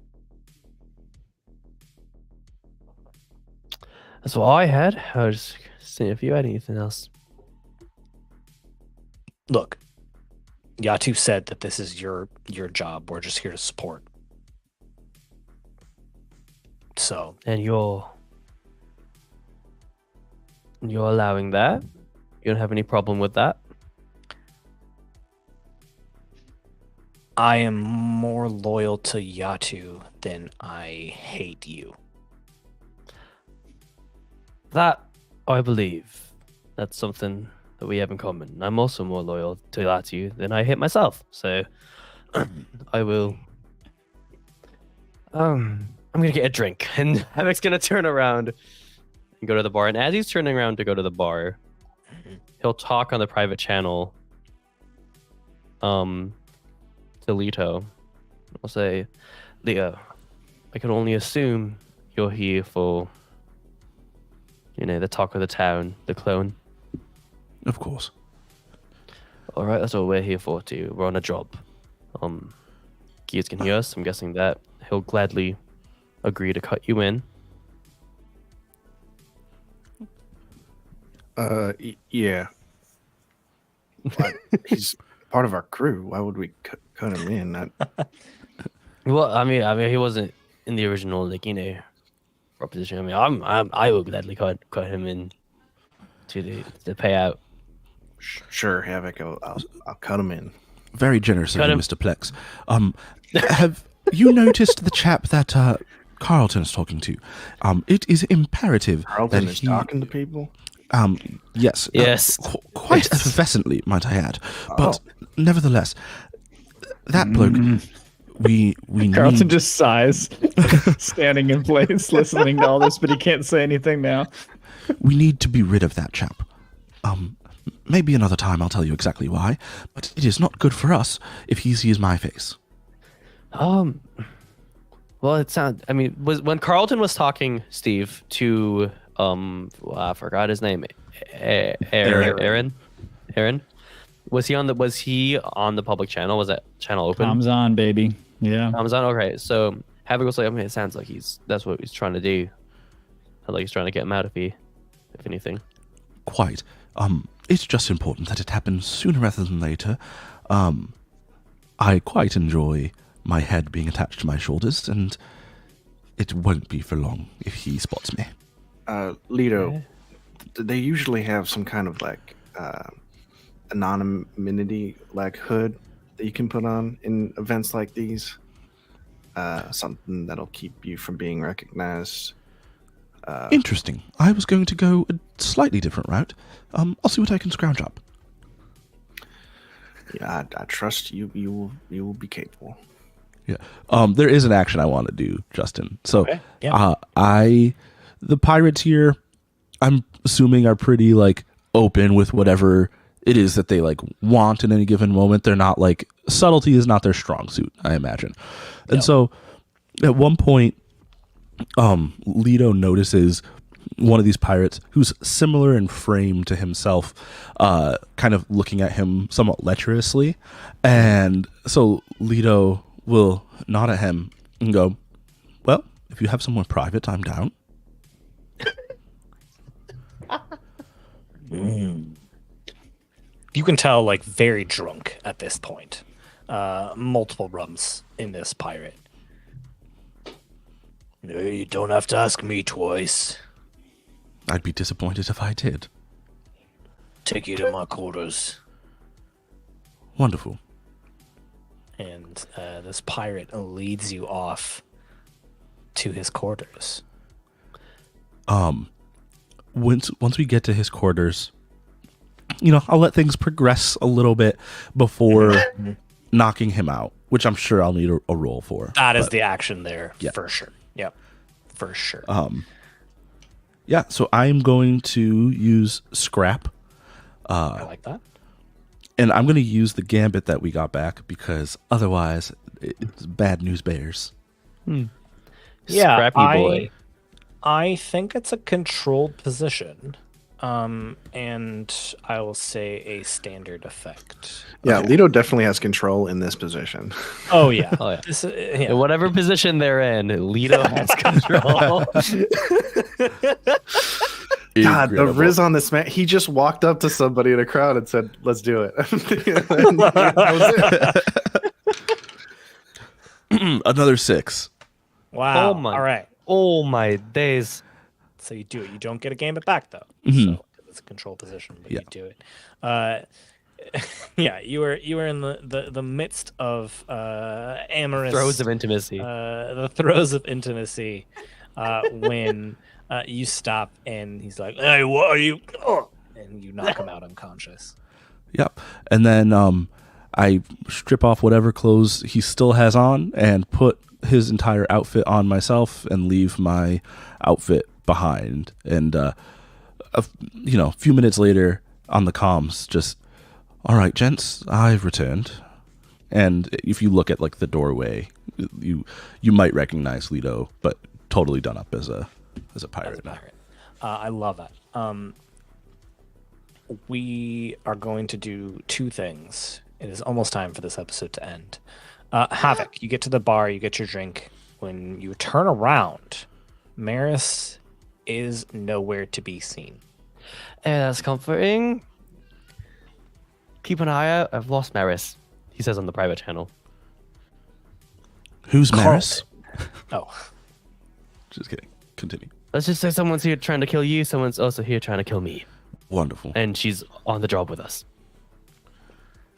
Complicated. Carlton, you are standing in this circle with Arryn. He goes, Don't remind me. well, you don't need to look so tense. Would you like a drink? I don't drink any of this rum that the pirates have, but I have some concoctions here that I brought with me. Would you like some? Please. And he takes out a glass, pours himself something, takes out another glass, pours you something. It's just hilarious to watch everybody on camera just be like, don't do it, don't do it. Just like Everyone in comms too, it's probably like, don't take it, don't take it, don't take it. Are your comms live, like with Leto? yeah. Yeah. Oh, yeah. Yeah. If you want to interject, you can. Yeah. My goodman, he has a proclivity for poisons. I'm afraid he gathered quite the interest in them after our last meeting, so I would not drink anything he offers you. I better stay sharp for now. There's a fight ahead. He looks at the two glasses, hands it off to his guard, says, yes, you're right, there is a fight coming. Fortunately, you might not be as conscious for it as you would like, and one of the guards comes up behind you, puts you in a hold, and pours the drink down your neck. You had rolled a 4, which is a serious complication occurs. Sounds pretty serious. It sounds pretty serious. Your vision starts getting splotchy. When you say down my neck, you mean he forced open my mouth and poured Correct. the drink in it? Correct, yes. Okay. Just poured it on the skin on the outside of your Yes, I yes. was So like, what's powerful. You absorbed it through your port. No, he opened your mouth and poured it down your throat. And it was just the surprise that caught you off guard that allowed him to do this. How does the Yeah. protect move work? Like, Ooh. That's to resist consequences. You can Yeah. step in, Yeah. resist the consequence of someone else's roll. Like And this. that is a serious consequence, but it's a consequence still. Danny, can you please do that more often?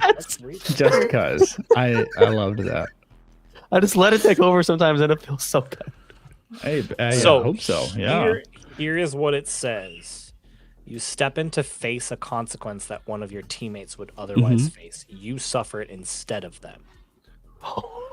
So Yeah. you can roll to resist this. yeah. Now here's the question. But An important question in the midst of that. With that, is this consequence a result of Arryn being suspicious of Carlton? it is, yes. Okay, then I'm going to do that. I will step in and take off like a hat that I put on, and like I see them like grab Graves, and I will yell over the din of the room, "Arryn, your quarrel is with me."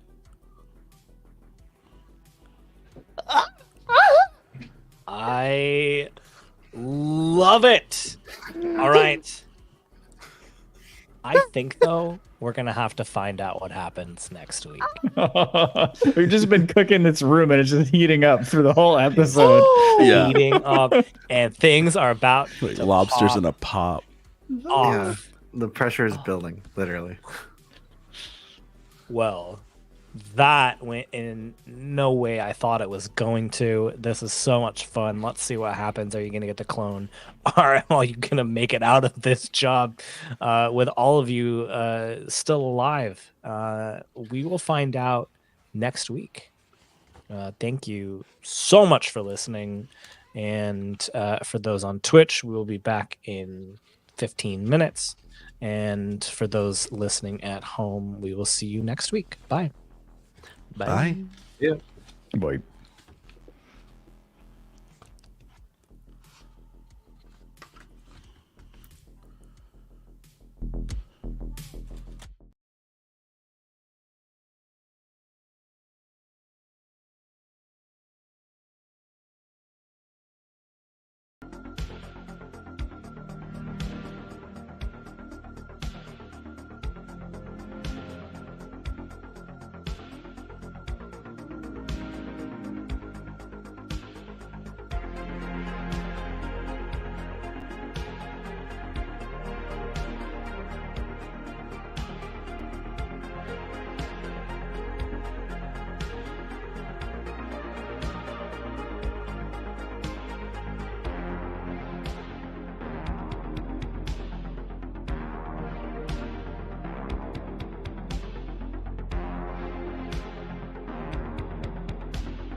Hello, everybody. Welcome to episode 15. India's actual play podcast. We are playing Scum and Villainy today. We play Avatar Legends on Tuesdays. I had so much fun in that last episode. What a bunch of crazy stuff is about to happen. It's our fault. It is your fault, but who knows? It might be to your benefit. Mm-hmm.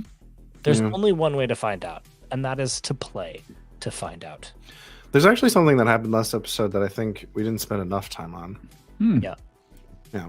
And that is that Justin no longer has hair. It's true. I lost it in a fight with a barber. Barber. The barber spared your lower face, I see. Yeah, it was a completely unrelated altercation to hair. We just got in a fight, and he pulled his shears out and shaved me. No. At least he was a thorough Victim of a gentleman. hate crime. No. There was a lice scare at my son's class. Have any of you ever had lice? I've never had lice. Nope. Nope. Yes. I've never. It's completely foreign to me. I think I basically got lice every time I went to the Philippines. That tracks. Why does that sucks? Why does that track? Because it does. I'm going to the Philippines possibly this summer. Now I'm scared. Well, you might get lice. You're gonna Lice get is it's not like it's just lice. Shave your head and dunk it in some bleach, and you're fine. Oh God. Oh, bleach. Or just mayonnaise. Or mayonnaise. It really works. You put mayonnaise on your head and then wrap it in Okay. cellophane, and it suffocates the lice. There you go. Okay. There. Here's the thing. I don't think I have any. This happened. We got the notification from his teacher after he was at his mom's house. Which is good. I don't think I have it. But the problem is, I don't know. So none of you have had lice. It's impossible to check your own head for lice completely. Like, you need somebody to check it. You need someone for else to you. check I'm it. Mm-hmm. I'm holding a mirror trying to like angle it in a way to check the back of my head, but like I can't see it.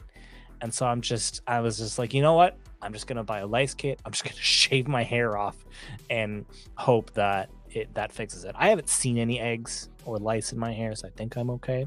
But it reminded me of a time. Well, let me ask you this first. What is the craziest hair transition you've gone through? Because this is new for me. Like, just shaving it off completely. Yeah. COVID, when the big quarantine first started, I was like, I'm bored, so I'm gonna buzz all of my hair off. And I've never done that before. I tend to grow out my hair quite a bit. This is right now, it's the longest it's ever been, and I don't plan on cutting it until a woman becomes president. But that's recorded. That's the Danny, goal. That's the goal. That is on That's air. the That is goal. recorded. I am. Well, It is like we've won maybe a little bit as America, so I will cut my hair off. But until then, I will keep growing it out. But yeah, I was like, I'm bored, so I just shaved all my hair off. I remember coming out of the bathroom and it looking terrible because there were like a bunch of spots in the back. And my partner at the time was like, all right, and let me help you out. So then we shaved the rest of it off, and I rocked a beater and a chain, and I just felt it was great. I was like playing a character. yeah. And then my hair started growing back, and I looked like a nerd. Yeah, you did. My hair naturally, like for some reason, grew into like a bowl cut. Yeah. So That's really funny. I went I from do feel feeling like really Cut is the badass natural to being state a total of most nerd. human beings. Most human beings. Yeah. I feel like if you shave it all off, it's gonna grow back weird. Like, there's no way around that. You know what I mean? Oh, it did. No? It did. I've shaved my head so I've never been very precious about the hair on top of my head, and I've consistently throughout my life shaved it all off regularly, and it always grows back exactly the same. Huh. Yeah, a bowl cut. Never a bowl cut. It's different kinds of hair. But I think Steve's forgetting that there are those among us who have naturally curly hair. Yes. No. I'm not forgetting anything. Your hair grows at the same rate, but it has different heights. I just think it'd be fun to insist upon a universal law that everyone's hair, if shaved, completely grows into a bowl cut. No matter what. It is a universal human experience. This is how eugenics happened. A white man demanding to make his own universal laws of human experience. We will have bowl cuts. Oh my God. And if you don't, then this is not the weirdest haircut I've ever had, though. Would you like to? Oh yes, hear about the weirdest haircut I've ever had? I know about it. Danny knows about it. Steve might know about it. So back when I was religious and went to a Christian college, I was on like a leadership team, and part of that team was in charge of putting on a conference. So like freshmen would come in and they would join this part of this leadership team, and then some of the upperclassmen would be like their mentors and leaders through the program, whatever. So I was in charge of like helping the incoming freshmen to plan this leadership conference and to like pump them up and get people to come. I was like, all right, if we get, I don't even remember how many, it was like, if we get this many people at the conference, I will shave my head except for a patch of hair in the back that was the logo. So rather than like shave the logo into my hair, I was like, it's much funnier if everything else is shaved except for the logo in hair in the back of my head. And they did it. They got that many people, and so I went to the haircut place and the barber, and they shaved my head except for a patch of hair on the back that spelled out 360. It was the numbers 360. And so for like a month, I just had 360 in like peach fuzz. Not even, it was like a cat. It was like caterpillars on the back of my head in the shape. Nice. I remember being like, "Who is this man?" Same answer is like, "What's the most youth pastor thing you've ever done?" It was pretty youth pastory. That was pretty youth pastory for sure. You never drank a can of Coke from a sock? I have not drank a can of Coke from That a was sock. a youth pastor thing. It is. I've not done that. I've not done that. Nick's So face strange. is just precious during these types of conversations. I know what. Okay, I grew up Nick, religious. No, we don't too, have and time. That does not sound like a Okay, thing I've ever heard thank of you. either. So, Oh, I don't want it to be explained. I don't. Let's That's leave fine. it where it is. That's fine. Let's never revisit I was that. I was just gonna give the general like it's like a thing in youth group where like you do like crazy kooky Eat entire raw onion. like gross stuff Yeah. like that. Yeah, I I think the vomited. grossest youth group game we ever did, which is this is not the question, but here we go. But we had to do this thing where they went and bought Happy Meals and blended the whole Happy Yep. Meal, like Yep. fake included, Yep. into like Yep. that one like sludgy shake thing, and put it in the cup. And then they did that like for 4 Happy Meals, and had a bunch of people come up, and it was like, who can drink this first, and like finish it. And I've always been able to do this thing like chugging or things like that. I can just like open my gullet. I can just open it and just like let things just drop into my stomach, basically. Yep. So I just threw the whole thing back and just swallowed it in one go. And then I didn't win anything, but I got Champion if If you anything, you I'm lost later. something. If yeah, anything, I you definitely lost. lost something.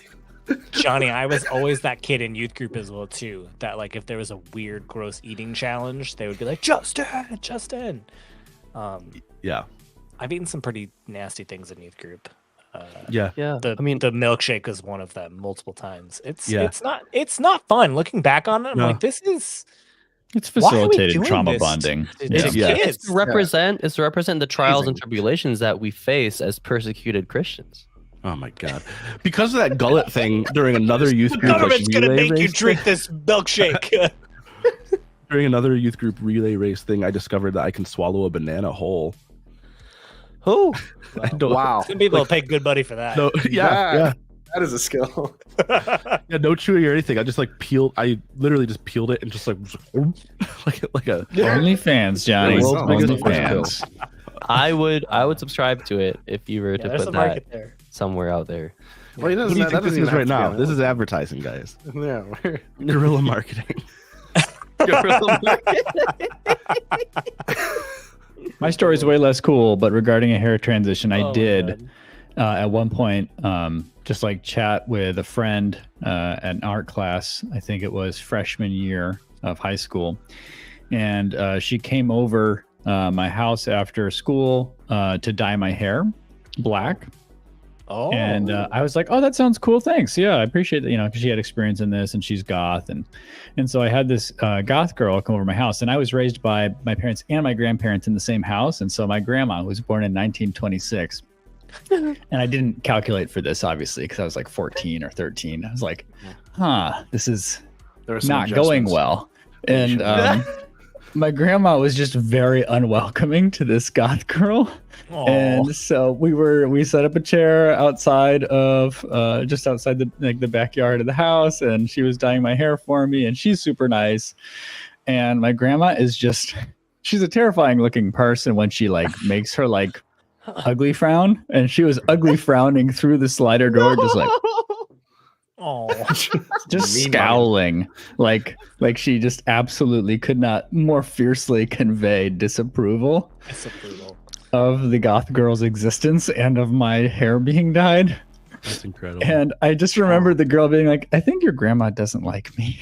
Oh, I was like, And the hair dye washed out after 2 showers, but left my hair slightly less blonde because I was truly blonde back then. Sure. So anyway, this might be a question more for Johnny or Steve. Did any of you do the frosted tips when you were Never. in high school? Those was big. That was big when we were there. No, going back to having very curly hair, I was convinced that like because my hair is like not as curly as some people's, but way curlier than a lot of other people's because it's like Puerto Rican black like mixed hair, and so it's very unruly as well when it gets long. And so I was very convinced if I ever did the frosted tips, it'd be a waste of time because like the next day all would just be curled under and it wouldn't be visible. Yeah, you wouldn't be able to see it. It'd be interesting. You're right. I've never seen anyone with like frosted tips that has curly hair. Yeah. There's probably a reason. Yeah. But Anyway. I think my biggest hair transition was with my facial hair. Like during 2020, like leading up to 2020, and then during like the pandemic hit, and my beard was really, really long. I mean, Steve saw it in person, and I'm sure you guys can remember like doing video calls and stuff around that era because you guys would have seen me with my beard. It was longer than my hair on top of my head had ever been. It was really, really long. Magnificent beard. Like long enough I went through that it by accident. long enough that I was getting like profiled at airports and things like that because of it. Like it was Jesus long. Yikes. And I had an uncle. This is a bit of an aside, but I had an uncle, very old white guy, who came up to me when he literally just like touched the beard and goes, "What are you now, a Taliban?" Oh my no. Lord Almighty! Can we just get a first name for this uncle? Is it Bill. Larry? Oh, it's Bill. Okay, there it is. Still fits. Uncle Bill. Yep. But anyway, I went from having just like the fullest beard I've ever had in my life to just a mustache, and I just on a whim, I was just like, all right, I think the beard is done, and I just shaved down to a mustache. The mustache looks good on you. Thank you. Refined. It's, yeah, you look like a old timey boxer. Nice. That's what I'm going for. Yeah, Pretty good. I like it. yeah. Make me look like an old timey boxer. Say no more, Sam. Say no more. Say no more. I had. Whoa. Oh, sorry. okay. No, I never got to Please, go, no, but no. if we need to move I- on. I want to hear next.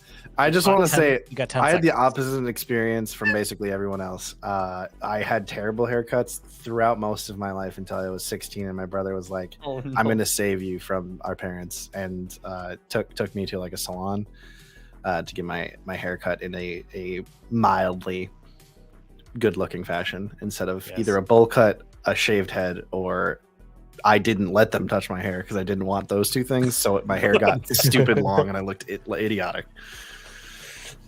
So that was it. Yeah. The old Yeah. cut from home thing. I had a different experience with that. My Japanese grandmother was a hairstylist, so sometimes she would cut my hair, and she did like Oh, nice. a fantastic job. Yeah. Anyway, But it couldn't be me. Scott Copland, he knows how to shave heads, and that's about it. That's it. That's good. That's all you need to know. Well, I can't think of a transition from shaved head to what is happening on. This might be a close shave. There you go. There you go. I see you, Nick. Wonderful That's you, transition.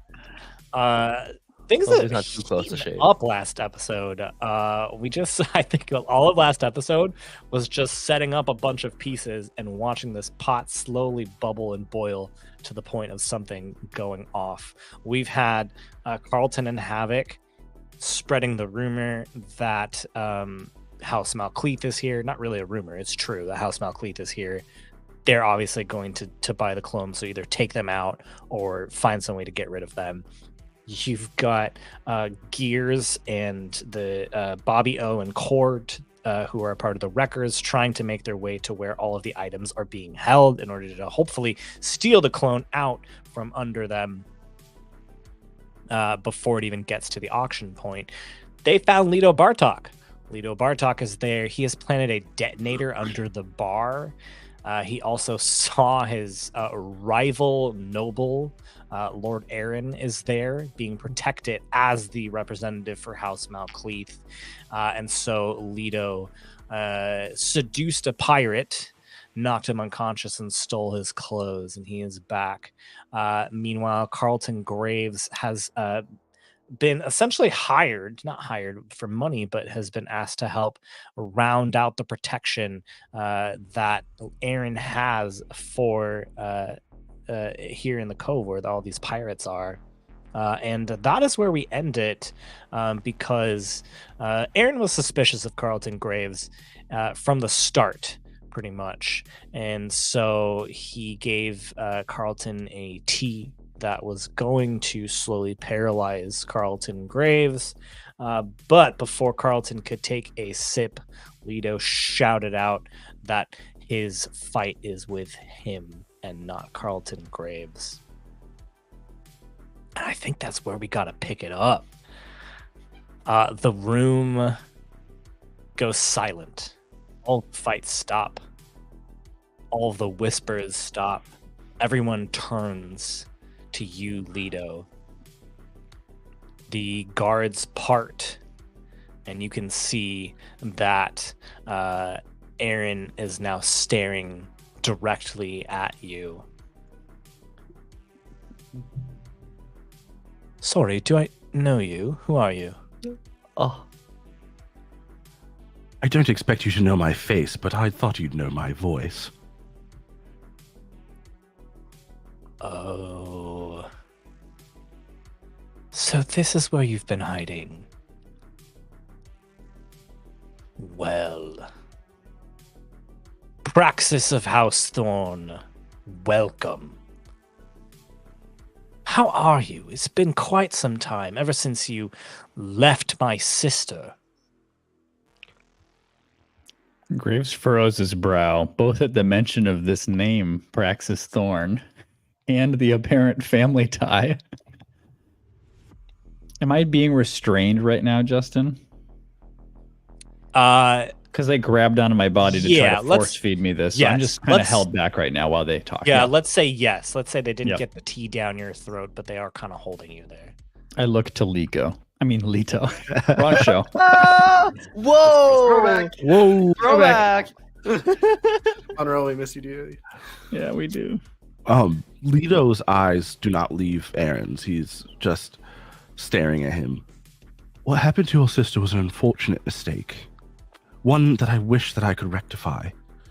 But neither of us can change the past, and you chasing me to the ends of the galaxy won't change anything.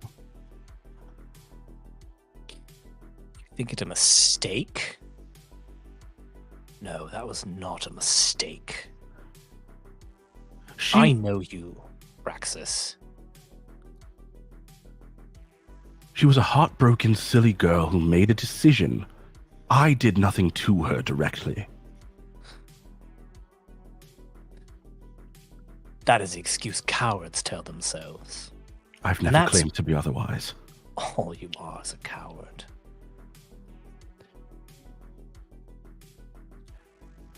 Well, now you've Justin. put me in. Yes. I was gonna say, while this conversation is happening, Havok will say in the private channel, "All right, I think we got a distraction. The room's got silent. All eyes are on Leto and this important fella. They're distracted. Do what you're gonna do. Do it now." We will cut to them in just a moment because it's too tense. Well, Praxis, you've put me in quite a strange position here. See, I've been tasked to acquire something very important for the governor. But now I'm caught between vengeance and duty. What shall I choose? We know you. We both know who you are, Arryn. You'll choose duty every time. That's why you weren't there to save your sister. Oh, holy shit! Oh my god! I think this is there an intent? Something you're hoping he does based on that comment? I'm trying to goad him away from Graves. Okay. I love that. I think that's an action roll then. Now, I do want to ask before we do that action roll, do we need to do a roll or anything to resolve? Because I was trying to resist the complication on Graves' behalf. Yes, I think you have already told me what you have done to resist, so I'm not going to ask you for that. I think that this is I guess that's probably an insight. Okay. So I'm gonna expend my special armor to resist it. Oh, perfect. There you go. Nice. Bada bing, bada boom. That is, I think that this definitely counts as a social consequence? Yeah, so it would be whenever the consequence is persuasion or suspicion, which is why I asked about if he was for sure. If this was because he was suspicious. Absolutely, exactly. I think that works then. So you will not take any stress. You will just mark off that armor, your special armor, and you will not take any stress for resisting this. Excellent. Wonderful. I do need an action roll though to see if you can goad Arryn away from Carlton. Yeah, I think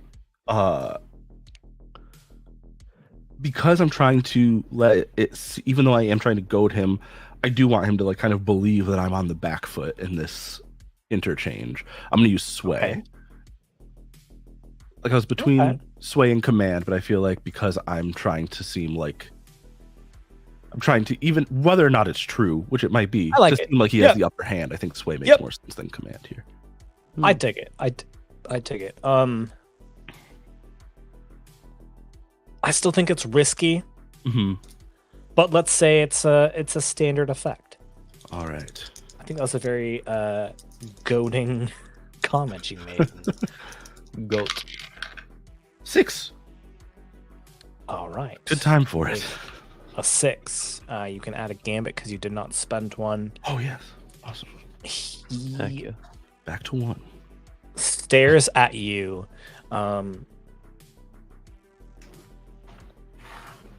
You see, Leto, that is the thing between you and I. I do not run away from my troubles. I do not have that luxury. I have grown from them. You will always be a coward. And he slowly is like taking off his jacket. And when he does, it reveals he's stripping. like a race. We're going to have sex, you and I, right here on this floor. To resolve it like men.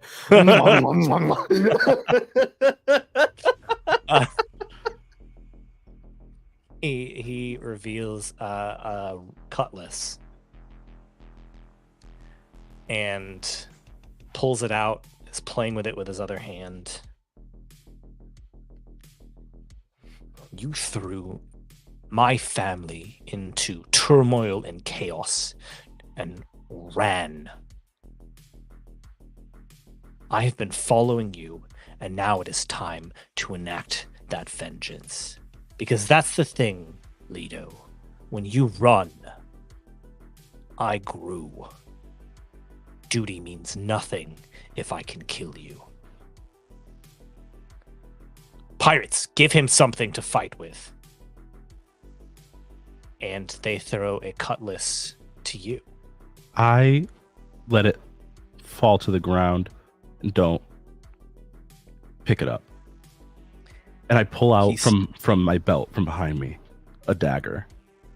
And he would recognize his family crest on the hilt of this dagger. I'm sure you were curious about why you never found the weapon your sister used to kill herself. I kept it as a memento. I think about her all the time. I'm sure your parents will be sad to know the same weapon killed both of their children. He charges at you.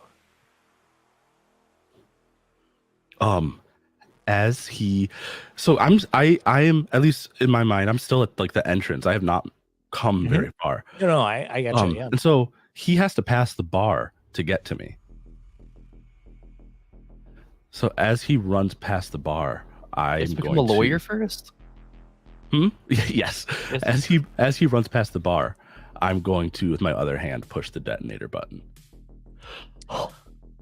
I like it. I would like an action. Let me know. What you think? I don't have many good actions for something like this. I'm very out of my depth in this situation. I'm gonna say You dug skulk. this hole. Yeah, I'm gonna say skulk for pushing the button without. I think like I'm doing it in a way that I don't want it to be obvious to him that there's some sort of subterfuge at play. I understand. I like that. I think then that is a risky position then. Okay. And we will say a standard effect. You'll do it without him catching on to you, with enough time to respond, and it will go off. Okay. I'm gonna use the gambit as well. Seems like a good time to do it. Our gambit has just been like Yeah, up and down and up and down. up and down and up and down. 5. Ooh.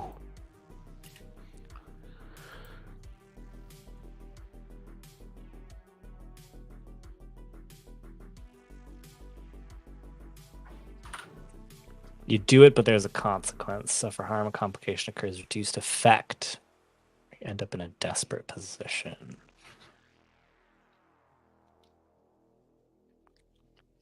Oh man, I don't want to get in the habit of killing your enemies and rivals the moment they show up in a job.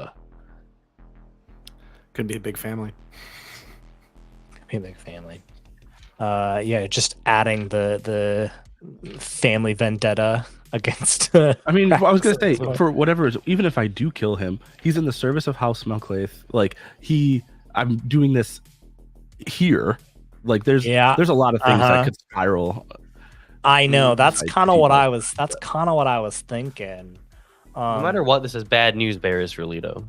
Yeah, this is very bad but news bears. I will say also, my intention was not necessarily for him to die as a result of the detonation, but to be knocked off his feet and throw him off balance. Yeah, I dig that situation.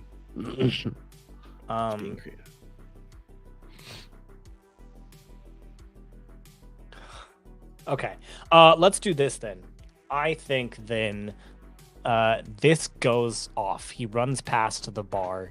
You hit the detonator. There is an explosion. One, it's not as though he was the only person by the bar. There are pirates sitting literally right there. So this explosion goes off and decimates any pirate who is literally just sitting right under the explosion. There's no way they would be able to come out of that. It does throw Arryn off, though. He gets thrown across the room. And there is a moment of silence as the room looks at Arryn on the ground and what used to be, maybe a dozen or so pirates sitting at the bar, shattered glass and liquor and blood everywhere. and the whole room starts pulling out blaster pistols and firing at one another.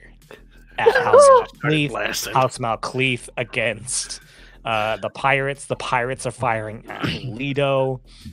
And before we figure out what the three of you do in this room, I would like to cut to Gears. You cut to Gears. He literally just turned on the communicator and he goes, "All right, guys, I could use that distraction now." Is that gunfire? Was that an explosion? Oh, what the hell was that? Now's good. Just for a piece of fiction, Graves is like grabbing the people who are already around him and just like hiding behind them like meat shields to block incoming One at each blaster fire. hand, just like... We will get there. We will get there to that action. Yeah. All right. I guess let's start it. Does like do like soldiers move past, or not soldiers, but like pirates like run past, or like not yet. okay. The alarm is probably going to go off in literally mere seconds. Then I'm going to start rushing, like we were probably being really subtle. We were trying to maintain our. So I rushed to like the vault area, and when I get there, there's guards assigned, and I'm like, a huge brawl just broke out in the auction house. You got to get down. I'm finding everybody I can to send them down there. We got to put out this fire, and I like rush past them. Like I continue with an action. Yes, that's very fair. I like an action.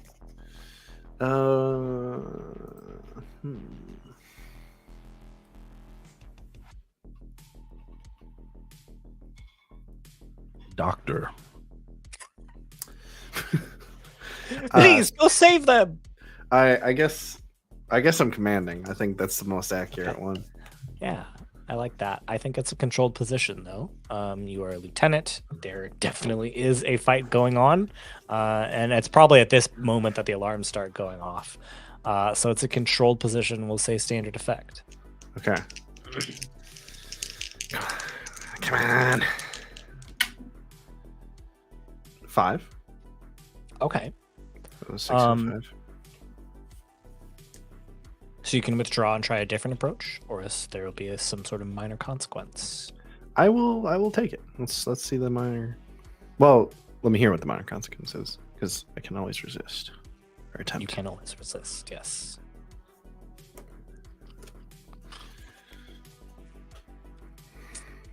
What is the consequence?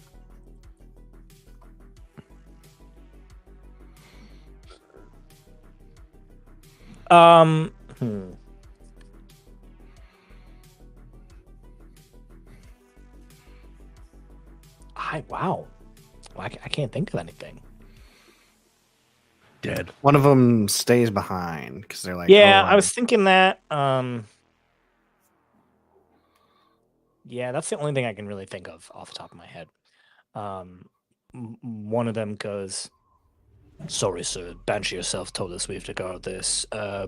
You go. Figure it out." all right. And one of them goes off and runs. Yeah, I will roll to resist that one. Okay. And what do I use to resist? I think that is a. I think it's an insight resistance.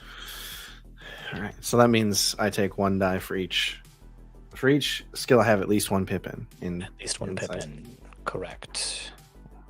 I forgot to pull up the sheets on my end. 1 Pippin and 2 Merris. Sorry, I roll 3.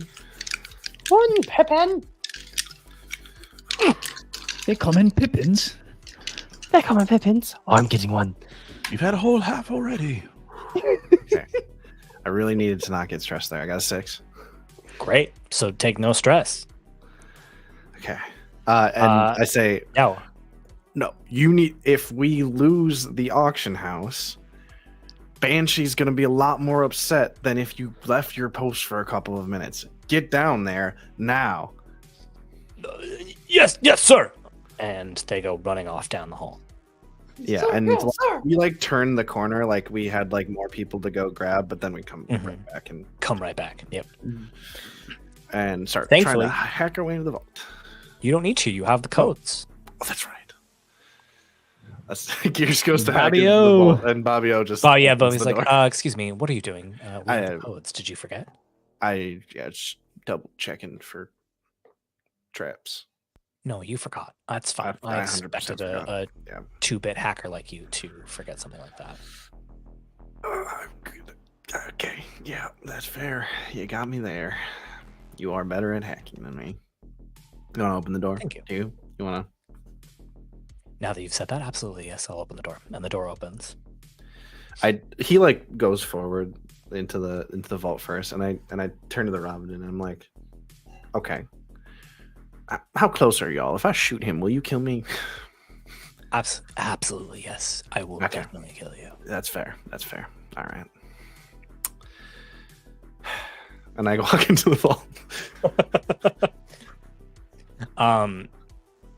You are here in the vault. It is decently big. It's not like Indiana Jones-esque at the end of the Ark of the Covenant big, but there's a decent amount of stuff that they house here. So I think I need an action if you're going to try and look for this thing. All right, I am studying. I'm kind of looking around.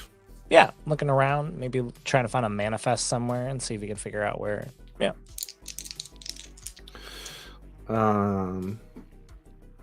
Yeah, and I'm sure they're helping me. Not that like counts as an aid or anything, but I'm sure it absolutely does. We'll say that it's great effect then, and we'll say it's you have nothing really pressing, so we'll say it's control position, great effect.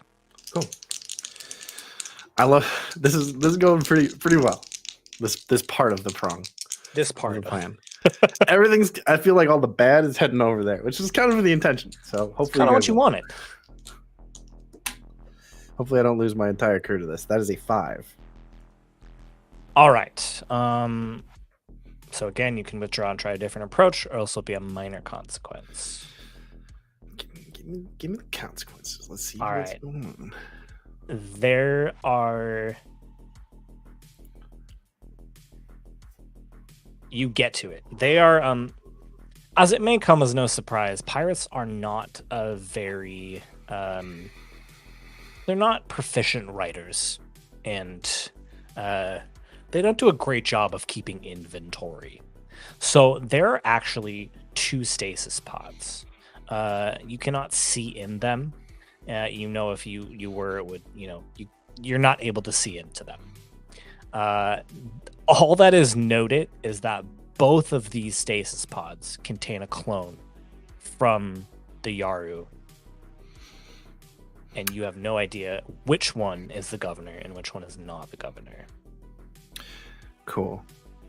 I will resist that by like trying to jack in and figure out which one is which. But can the great effect be that I find some extra stuff that wouldn't be too inconvenient to carry? What are you thinking? Oh, you're going to come up with it? Just some cool loot. Yeah, I kind of want to be surprised if that's okay. Good. Let's do it. I like that. I accept your great effect suggestion. I would like for you to use, I think, resolve. We'll say insight. Yeah, insight. Deception or understanding. This seems like an understanding type thing. Yeah, all right. Okay, I take 1 stress. I rolled a 5. Not bad, though. Just 1 stress. Yeah, that's all I could take. So. Oh, wow. You're topped. Okay. All right. Better hope nothing else happens. So yeah, I jack into one of the machines and I start checking it, and then, all right, this is some random dignitary, and I go and grab the other one. You grab the right one. It is the governor. While you are like walking out of the room, Oh no. You see no, this is your great effect. Oh. What is there?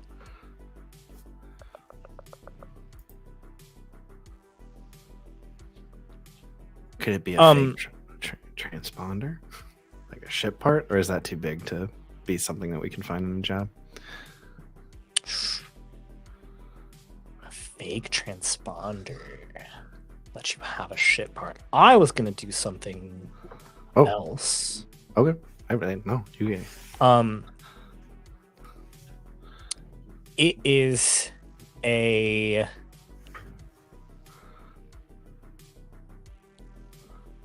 it's like a wreath that kind of goes around your ears and your like the back of your head. It doesn't look like a hacker's rig though. Oh, this looks cool, and I grab it. Real quick.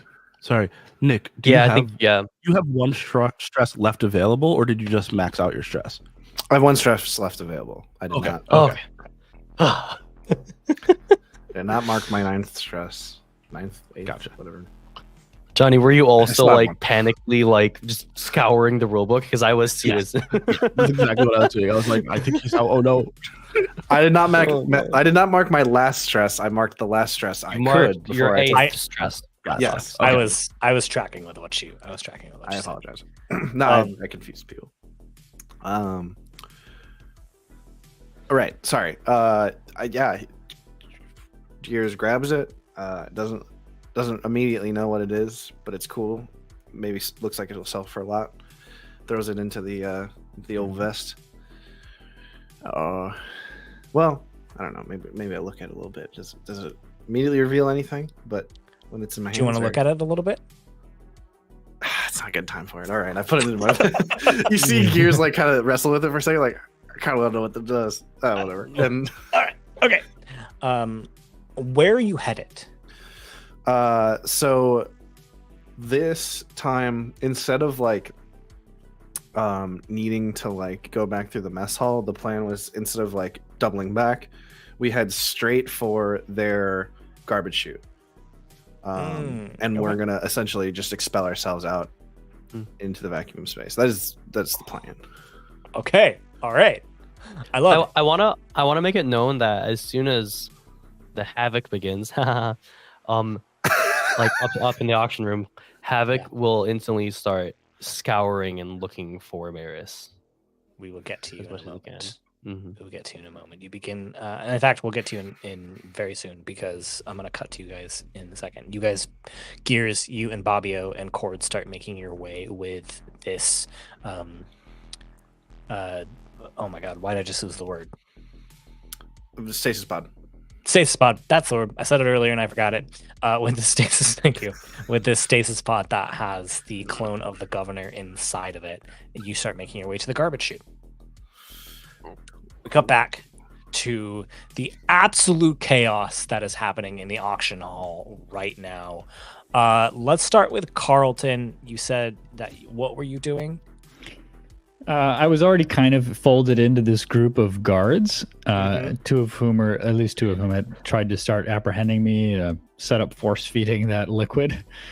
And as things shifted and as people started opening fire, I'm just picturing Graves ducking a little bit behind whatever guards are in place and pulling folks in front of him if necessary to shield from blaster fire. Because I know that a bunch of folks were already eyes on Malcleith, and but we succeeded in our role to try to command them to turn on them in some way. Yeah. So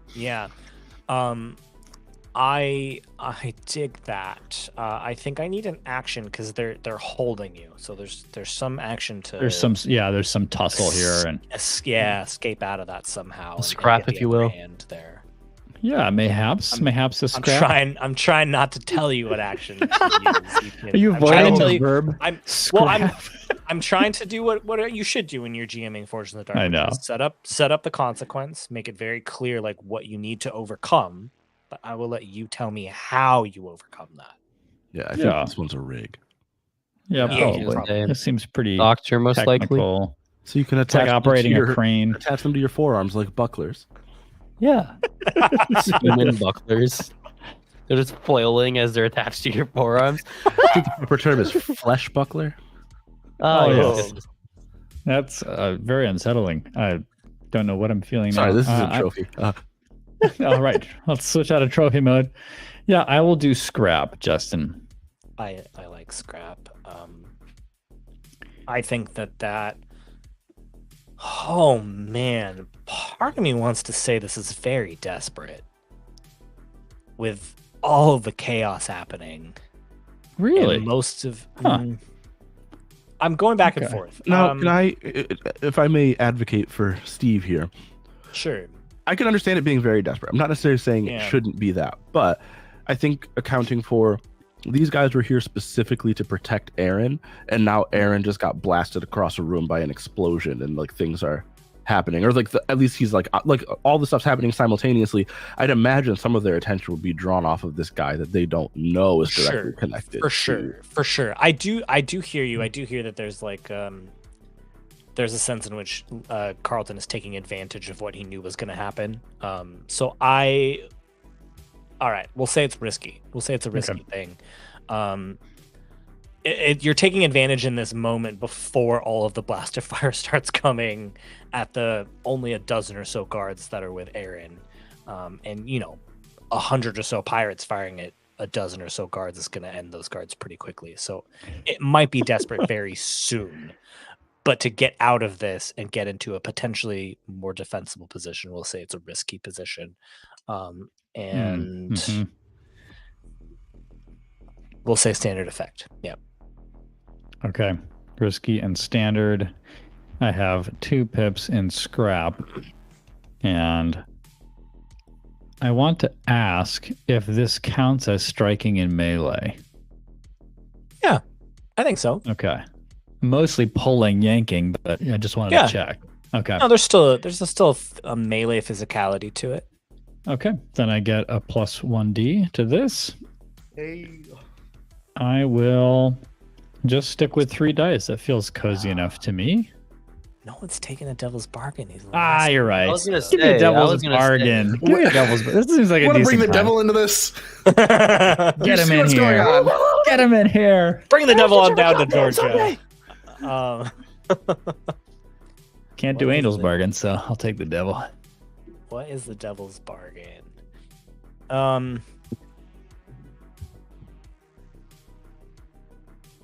You die. You are instantly dead. I But you accept. succeed. You succeed automatically. You succeed, but you die. But you succeed. I'm trying to think of something that I have something in my head, but I know you're immediately gonna be like, I don't want that. So I'm trying to try and think of something that you'll be like, oh, maybe. Or I'll just give you what I'm thinking. If you take the devil's bargain, I think in this tussle, some of that tea will go down your throat. Not the full dose, but you'll find yourself a little bit woozier. You may not go you probably won't go completely unconscious or completely paralyzed, but You'll be a will woozy affect. boy. You'll be a woozy boy. You are correct. I am not interested in being woozy had a for the remainder of this extremely important feeling. moment. I don't know. take the Drunk fighting is kind 3d6. of better a little bit. You know? Just be Jackie Chan. Maybe A if you ram rage, version it'll of offset Jackie the Chan. So unfortunately, my highest is a 4. Okay. On a 4, you do it, but there's a consequence. Oh boy, oh boy.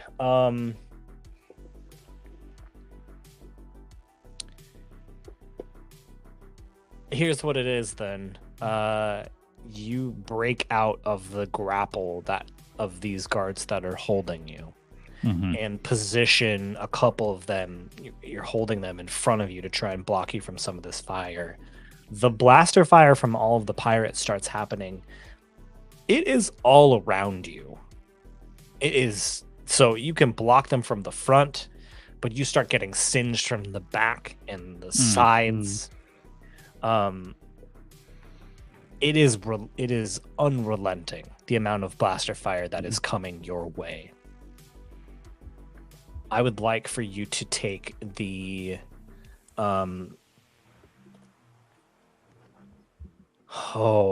I think it's a level 2 harm. Mm-hmm. Singed. No, it says it should be a level 1. I mean, wound it probably is the best way. Blasted. Blasted. Blasted. I like that. All right, we'll call it blasted. Level 2 harm, blasted. Absolutely tossed. If you get if you get level 3 harm from blasters, you just Swiss cheese at that point. Yeah. Swiss cheese would be a great condition or harm to mark. Swiss cheese. Hold it. We can come back to you in a moment. Danian said that Havok is looking for Merris. Yes. At this point, also over the comms, Gears is like, "Hey, I got the package. You guys can head out if it's at your convenience." Oh yeah, we'll all be out in a jiffy. As you just hear. Yeah. And Oh, they in really that got distracted. in the chaos, Havok goes like, "I'm gonna find Merris first." How do you do that? You're just looking around trying to get a beat on Yeah, her in like- this room? I guess he's like just trying to. At some point, maybe he even just like goes into like a full crawl as the chaos is happening around him, and I guess he goes to where he last saw her standing, and just like look around the room and just try to get any idea of where she would have went. All right, give me an action roll. All right, yeah. I mean, I feel like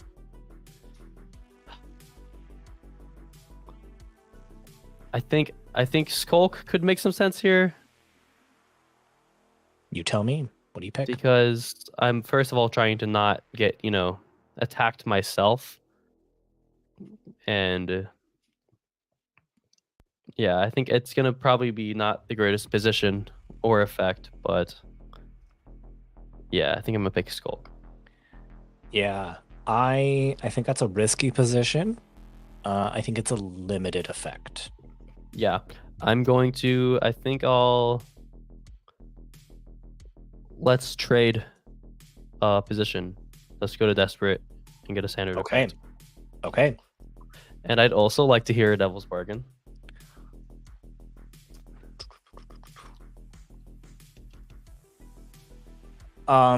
The devil's bargain is that you will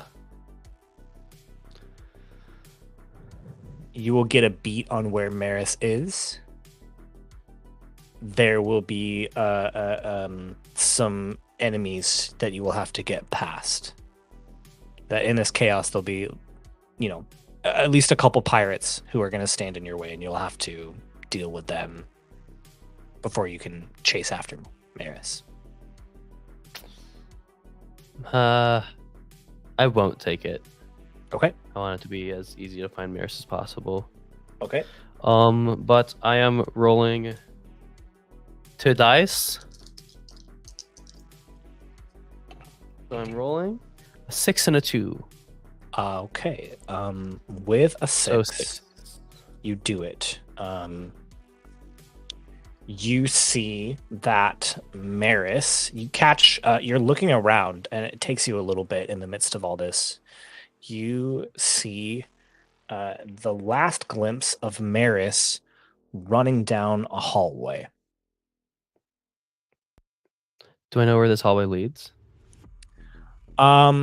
Yes, if you were looking at the schematics, which I'm assuming you all were when you were making up this plan, it leads towards the garbage chute.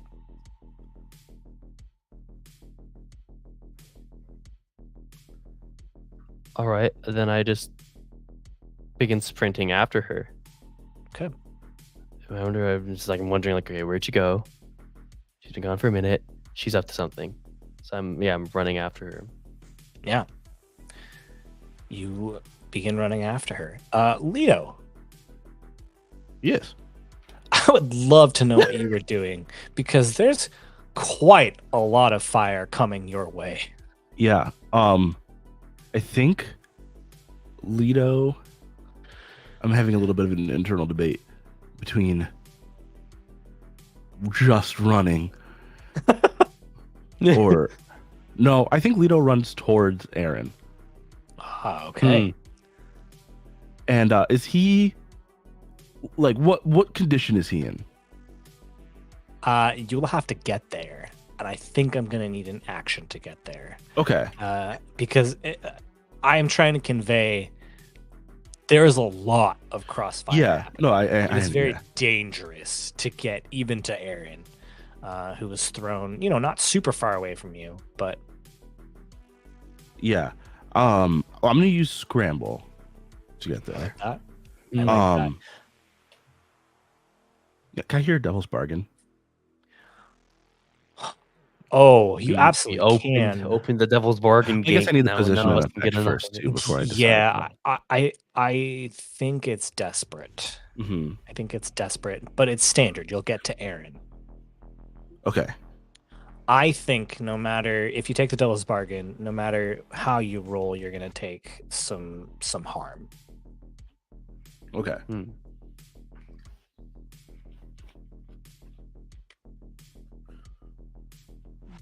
Okay.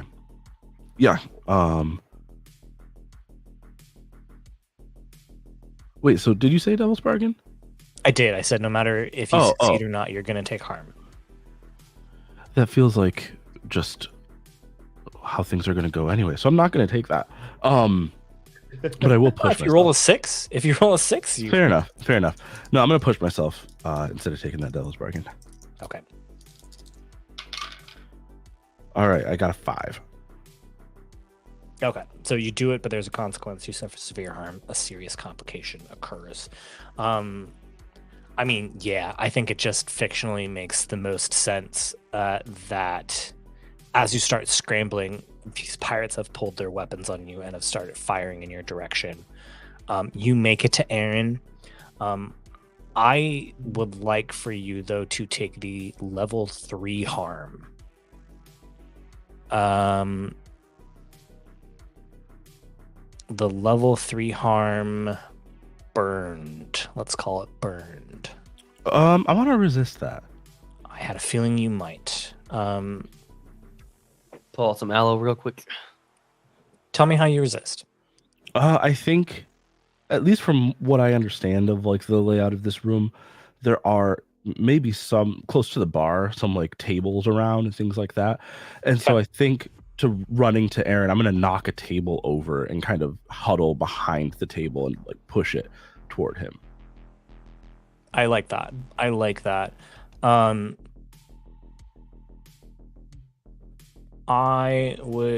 would think that that's a prowess thing then. It's a physical like movement thing. Okay. So I'm rolling with the number of pips I have in prowess, right? Correct. In at least the amount of actions that have at least 1 pip. Right. Yeah. Under prowess. Yep. And then it's 6 minus what are my highest roll or lowest roll? It is 6 minus to your highest roll. Okay. All right. My highest roll was a 4. Okay, so you're going to take 2 stress. Now, here's the thing. I don't do this often, but I do not think that this reduces the consequence completely. I think that's reasonable.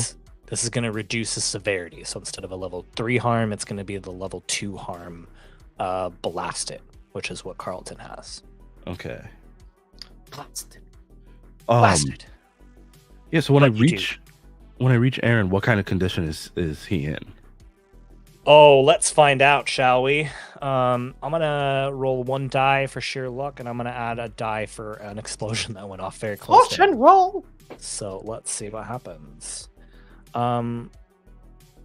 He is breathing. It's strained, but he is breathing. Okay.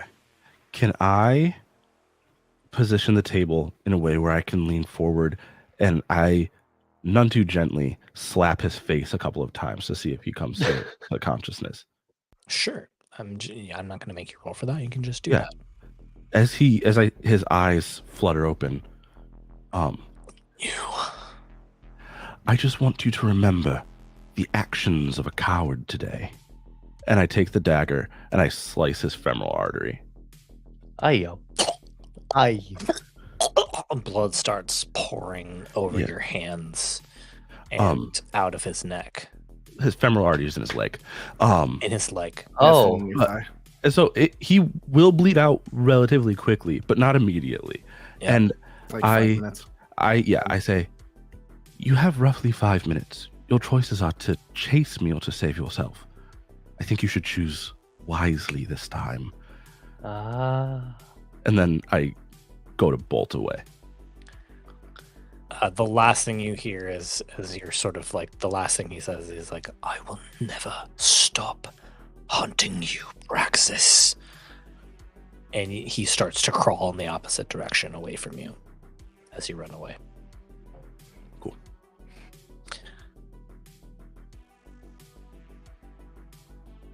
Carlton, what are you up to? You know, not much. It's a regular day for us. How much was up with you? It's pretty uneventful, actually. Well, I've just taken these burns and blaster fire from some angles while, scrambling to get out of the direct line of fire. In the chaos, I'm just curious if I glimpse anybody making for any of the items on auction. Or if it's just at this point, combat all around.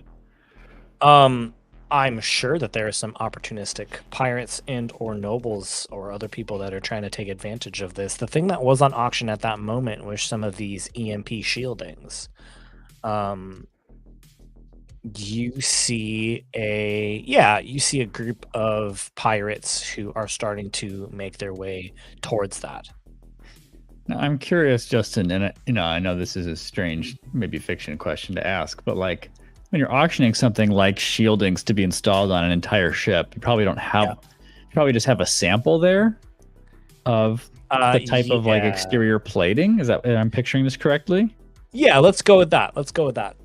But you would. In other words, I'm seeing like maybe a heavy makeshift shield suitable for the exterior of a spaceship. Yes, I think so. I will preface it in a couple ways. A, for you as a player knowledge, the shielding that the pirates have is locked down. So if let's say for instance one of their ships goes down, they will send out another crew to decimate whoever took down that ship. Like they have not let the secrets of how to make this EMP shielding out of the pirates. So even grabbing it would be something useful because nobody has this. Besides them. Yeah. And so I'm just making sure I'm picturing this. Is the piece that was on display large enough to shield me if I were to lift it? It certainly is, yes. And perhaps one other, a smaller form, such as Havok Flex. I accept. Havok is bounced. He's successfully crawled out. Yeah. Oh, that's right. Okay. I mean, I've still just taken a bunch of fire and I need to get out of this room. Yeah. And I just think it's way more fun if I see these folks trying to sort of hoist and move this thing out of here. Mm-hmm. Carlton charges and just tries to take out some of the folks moving the EMP shield and grabs it himself to start hiding behind it and moving out of the room. That's the goal. I love it. What action do you think you're using here? I'm actually going to go with scramble rather than scrap here. The focus being on... I think that makes sense. Seizing the shield and getting there. And I'm with you. I like that a lot. I think it's risky, and I think it is a standard effect. You'll get there, and you'll be quicker than the other pirates. Awesome. Let's see. Now, with one level 2 harm, I don't yet have to suffer 1 minus die, correct? I believe It's when both harm slots are? Is it 2 harm slots in level 2? Yes. That's what I'm seeing. Yes. Then you're good then. Yep. Okay, a few. All right. Yeah, I don't think I'll do anything else except ask if there's a devil's bargain here. Because I do want to get out of here safely.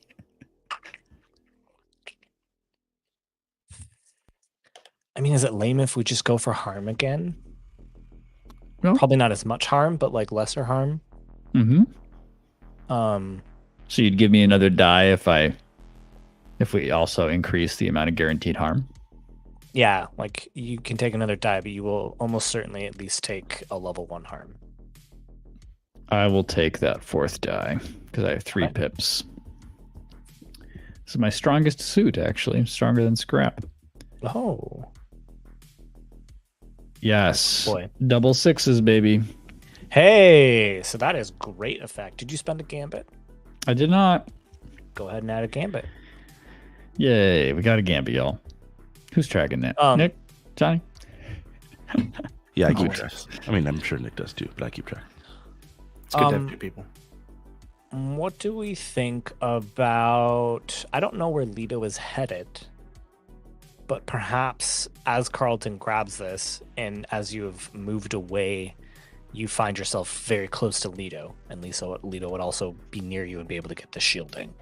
Yeah. Oh, that's right. I don't know Thank where you for Leto's highlighting planning that. to go. Yeah. I think I'll say something to him.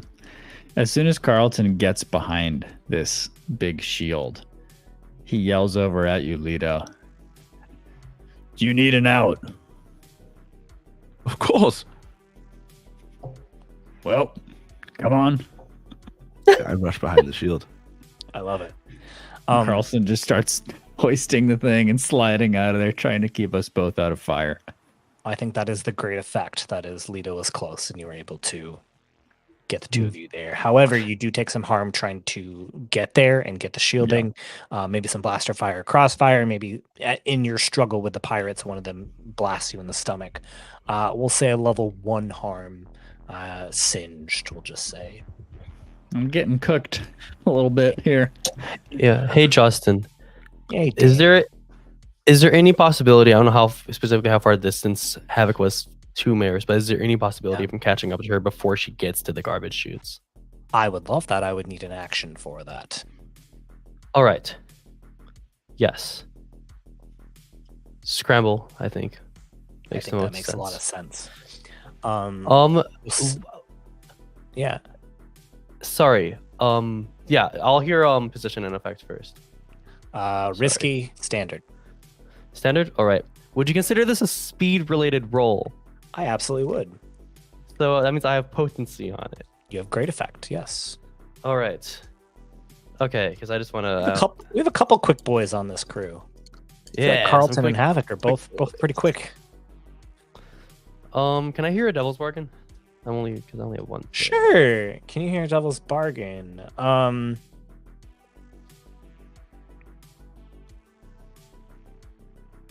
The Devil's Bargain is that you will catch her before she will get to the garbage chute.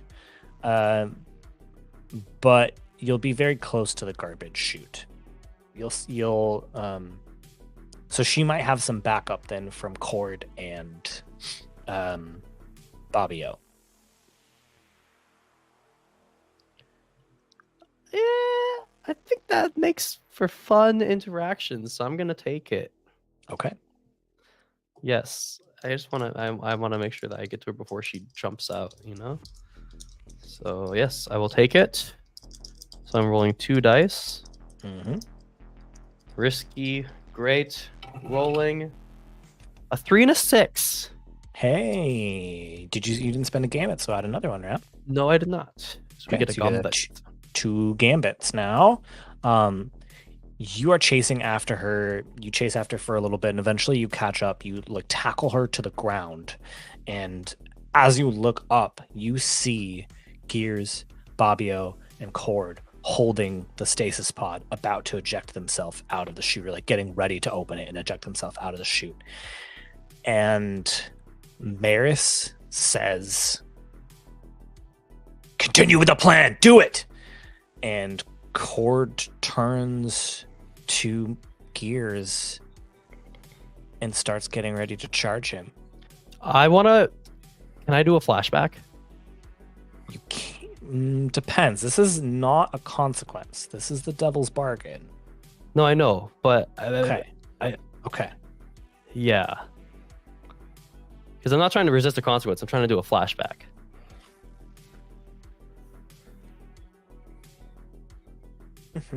Let me just look at it. Yeah. Let me just look at it.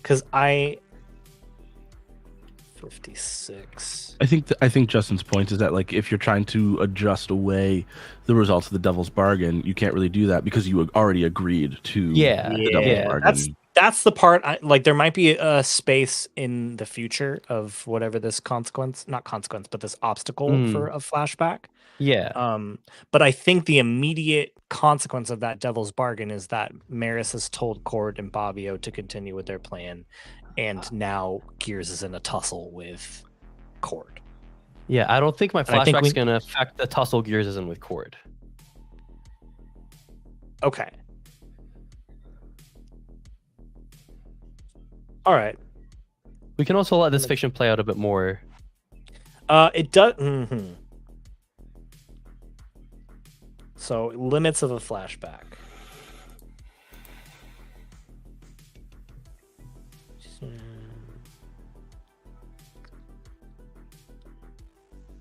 Tell me what your flashback is first. So it's funny. I made sure to almost like a planned flashback. Plan back. So we see the scene of when us, the crew of the Montresor, went to meet the Wreckers first to talk about the plan. And there's this scene of Havok sort of jokingly, maybe annoyingly patting Merris on the back while we're talking about it. And what he was doing was he was putting his the device that deploys his fine customized spacesuit around him on her back. Okay. Kind of secretively. Okay. So that's what happens in the flashback. What I would like to happen in the flashback.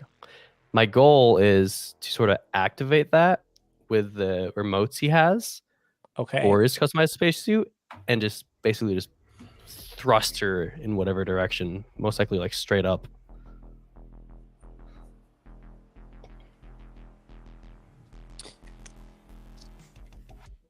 Oh, okay. All right.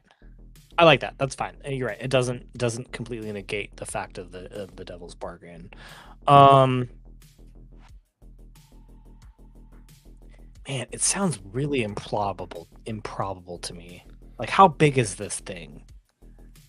How would she not notice it? Yeah, well, I mean, whenever I imagine the fine customized spacesuit, I imagine like this thing that you can sort of just like activate and just like a spacesuit sort of forms, almost like I get that. what's it called? I think I'm more wondering, like, in all this time between that and now, how did she not notice this thing? And maybe she was distracted by her pure hatred for Havok. For sure. In that case, I think it's an action. I think it's one stress, and I think I need One an stress? action. All right. Yes. I thought you were gonna give me more stress. I was debating it. But with the action, if it was no action, I would say more stress. But all right, yeah. I feel like I could go either rig or skulk.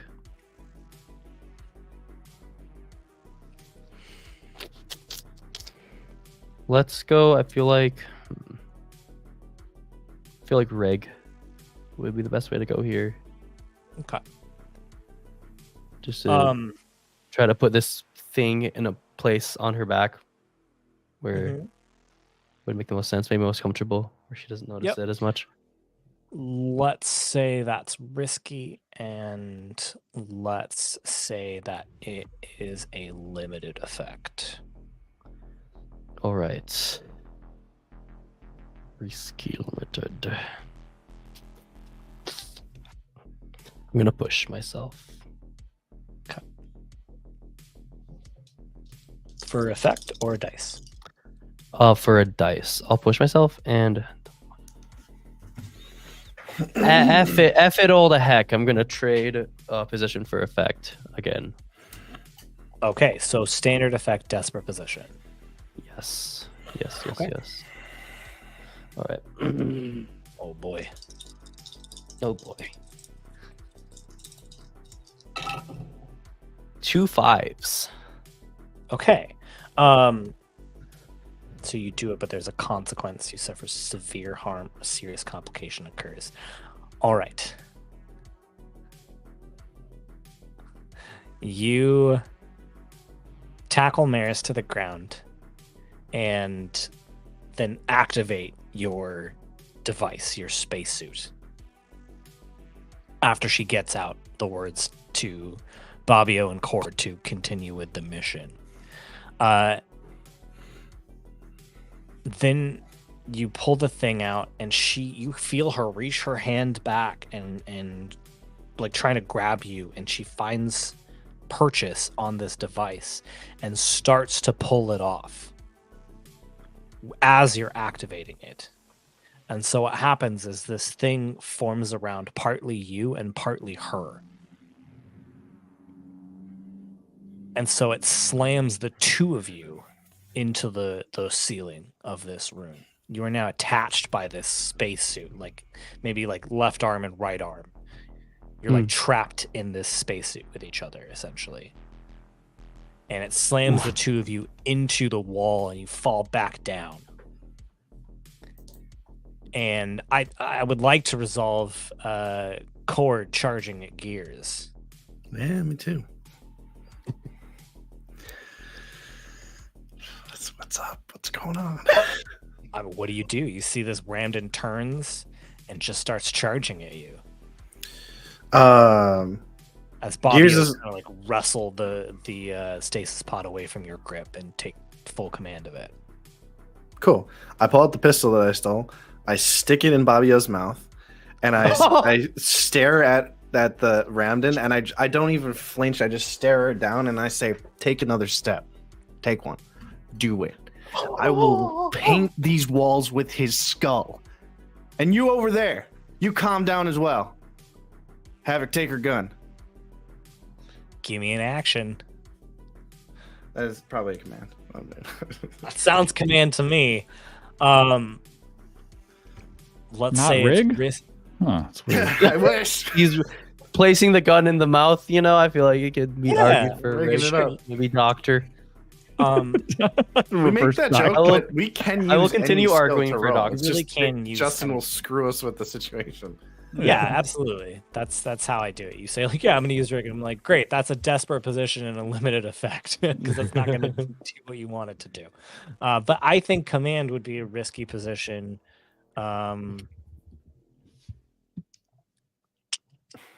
Debating between limited and standard. Really comes down to how much they care about this idiot. It really does care, and yeah.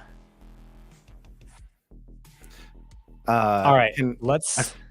I feel like I helped establish in the narrative that they do care about each other because I asked earlier, and it was jokingly, but she answered pretty affirmatively that she would kill me if I shot Yeah, him. she did. She did. Let's say, all right. Let's say standard. Let's see what happens. Do we have any gambits left? I think we have one. You have we two. have two. Okay, Two. cool. Then I take one to roll one die.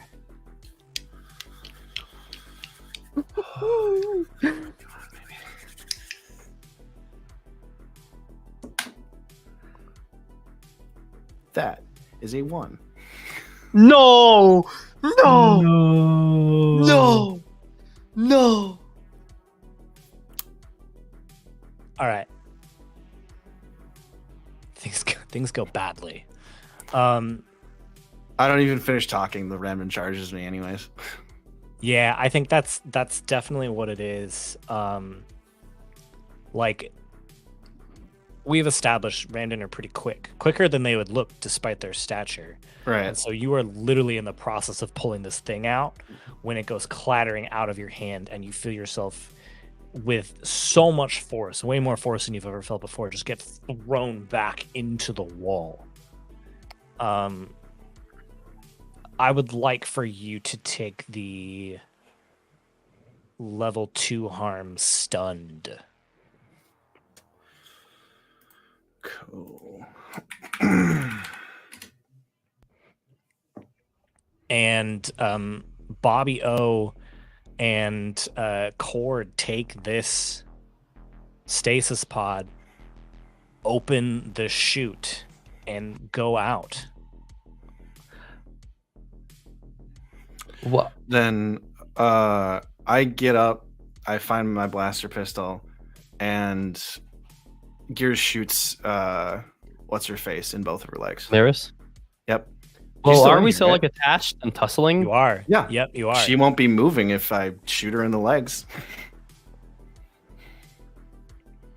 Man. Do I roll scrap for that, or I is find that being necessary? difficult because like we're like literally like Siamese twins right now. Yeah, I mean, basically. I'll walk up Like- to her. Sure. Let's give me an action. Give me an action for that. I don't know. Does that count as scrap? Tis what you think. Life's what you make it. So let's make it rock. I'm not. I Rock. don't know. It's weird because I'm not fighting. I'm not. Well, I think you're trying not to hit me. Yeah, I think that's fair. what it is. We're There's a not just tussle, lying there standing still is the thing. We're yeah, like Yep. Yeah. You are Mhm. walking up to Merris and Havok as they're wrestling with each other, trying to get away from each other. Okay. Yeah. It's not like either of them is like all that strong or impossibly fast. yeah. so. Maybe at some point we start making out or something. Okay. Enemies to lovers. Enemies to lovers. I guess I'll do. I guess I'll do scrap because that's kind of Okay. just what I've got. I think it's risky. And your intent is to like cripple her. Yes. Okay. We'll say risky and we'll say limited. You might not cripple her completely, but you'll certainly make it easier for Havok to overpower her. I will trade position for effect and make it standard and make it desperate. Okay. And I will spend our last gambit. Sorry, everybody. You're good. I forgive you. Seems like a good spend. I'll Yeah. hold this grudge forever, Nick. Please don't. That's a There you 6. That's what I was looking There for you go. earlier. I know. You walk up, you see Havok and Merris are tussling with each other. They're like punching each other, wrestling around each other, trying Yeah. to get this suit off of each other. It's almost like unsettling how like nonchalant Gears is about this. He doesn't run up to them. He just calmly picks up the pistol he just stole off the ground, Mhm. walks up to them, and just blam, blam, both of her kneecaps. Yep. Merris. Ah! Shut up. And while she's like after that happens, is Havok able to get out of his part of the spacesuit? I think so. Yep. Yeah, so he's gonna do that, and as soon as he does that, he sort of like sets the spacesuit to fully engulf her normally, Mhm, but he like sets it to just like idle mode. Yeah, so that she I- so that she can't move in there. I'm not gonna make you roll at this point. I think she Okay. literally can't move, so I think you can do this without any complications. Okay. She's just idling like there, and She's like laying on the ground. Yeah. I like kneel down. He like squats, rests both of his knees on his elbows on his knees, so the gun's like sort of hanging down between his legs, and he's like somewhat standing over and looking down in her face. All right, now what fool thing do you think you're doing? You're gonna call them back, and they're gonna put that stasis pod on our ship, or you will not breathe another breath. Do you understand me? I would like an action, please. It has to be command. It has to be command. Sounds very commandy. I'm not good at these things. I'd like to aid him. Thank I- you. And That what makes I do to sense. aid is I set the suit to, like for the helmet visor Yeah. to like remove, Mhm. and I start like rearing the thrusters up to just blast her in the direction of the garbage chute. Ah, okay. So she'll be out there without the visor. Sort of I like dig it. threatening that I'm going to launch her into space without a visor. Mhm. If she Yep, I doesn't- gotcha. Yeah, Gears doesn't have time for all that. He'd probably just shoot her anyways, but whatever. It's good to add some threat. Before you roll, I think that this is desperate. Awesome. That's what I love to hear. And Well, he gets potency on old bossy boy rolls. So oh, I forgot he's got the bossy boy ability. yeah,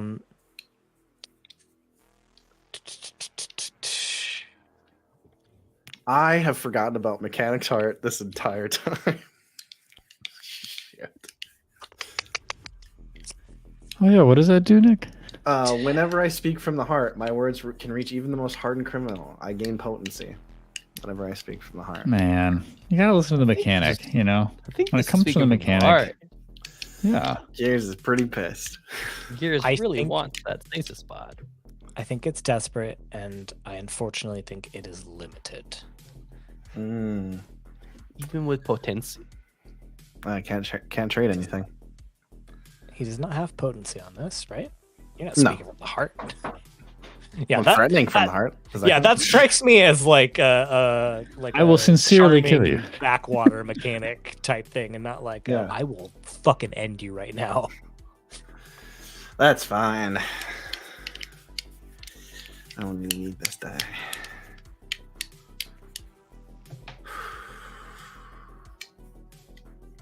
Actually, do you got a devil's bargain? Do I have a devil's bargain? You want her to tell them to come back.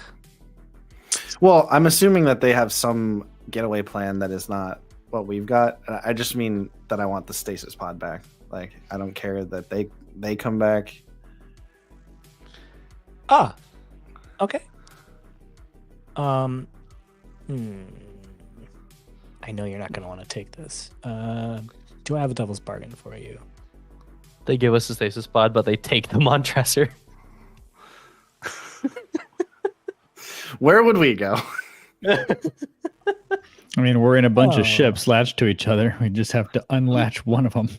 That is certainly not what I was thinking, Danny, at all. It is what I was thinking. Well, where are Leto and Carlton? Weren't they headed to the ship? Yes. We haven't established. We haven't turned the screen on them though. The camera's Yeah. on y'all. All right. Yeah, that's what I was thinking. But No, the ship. I can't do. Well, maybe I can do that. I will No. say this. I was gonna say if you take this devil's bargain, it won't be like we've got something that stops them from using it. Like they will take the Montresor is what the devil's Yeah. bargain will be.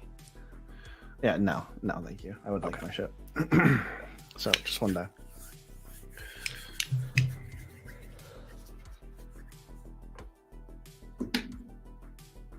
Five.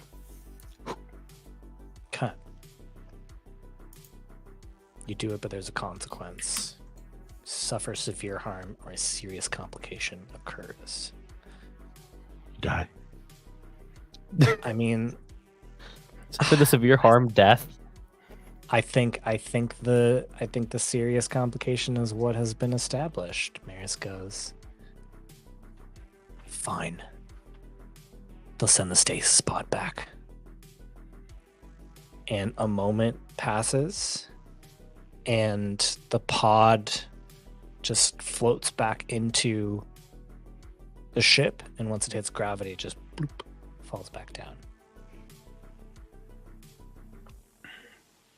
There, will you let me go now?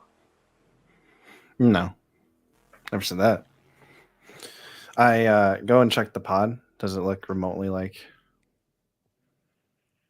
Yeah, Alright, pod? you play with it, and the clone is still inside. It has not been compromised. It's there. Cool. All right. I say we take her with us.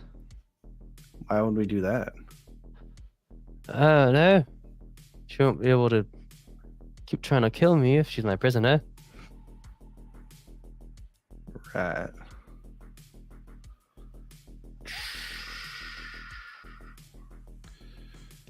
What was your plan? I turned to her. Where you guys got a ship waiting out there in the cloud? She smiles. We have a ship out there, yeah. Oh. And we cut to Carlton and Leto making their way to where the Montresor is docked. You get to the view window, and just as you're about to hit the door to get in, there's an alarm.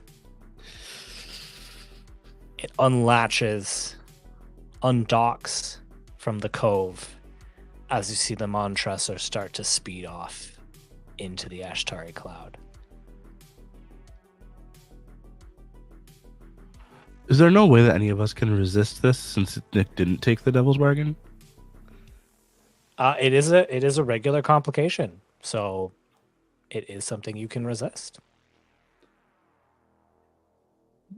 I have one stress to spare. Does anybody have any stress to spare? I mean, I have more stress than that. I could I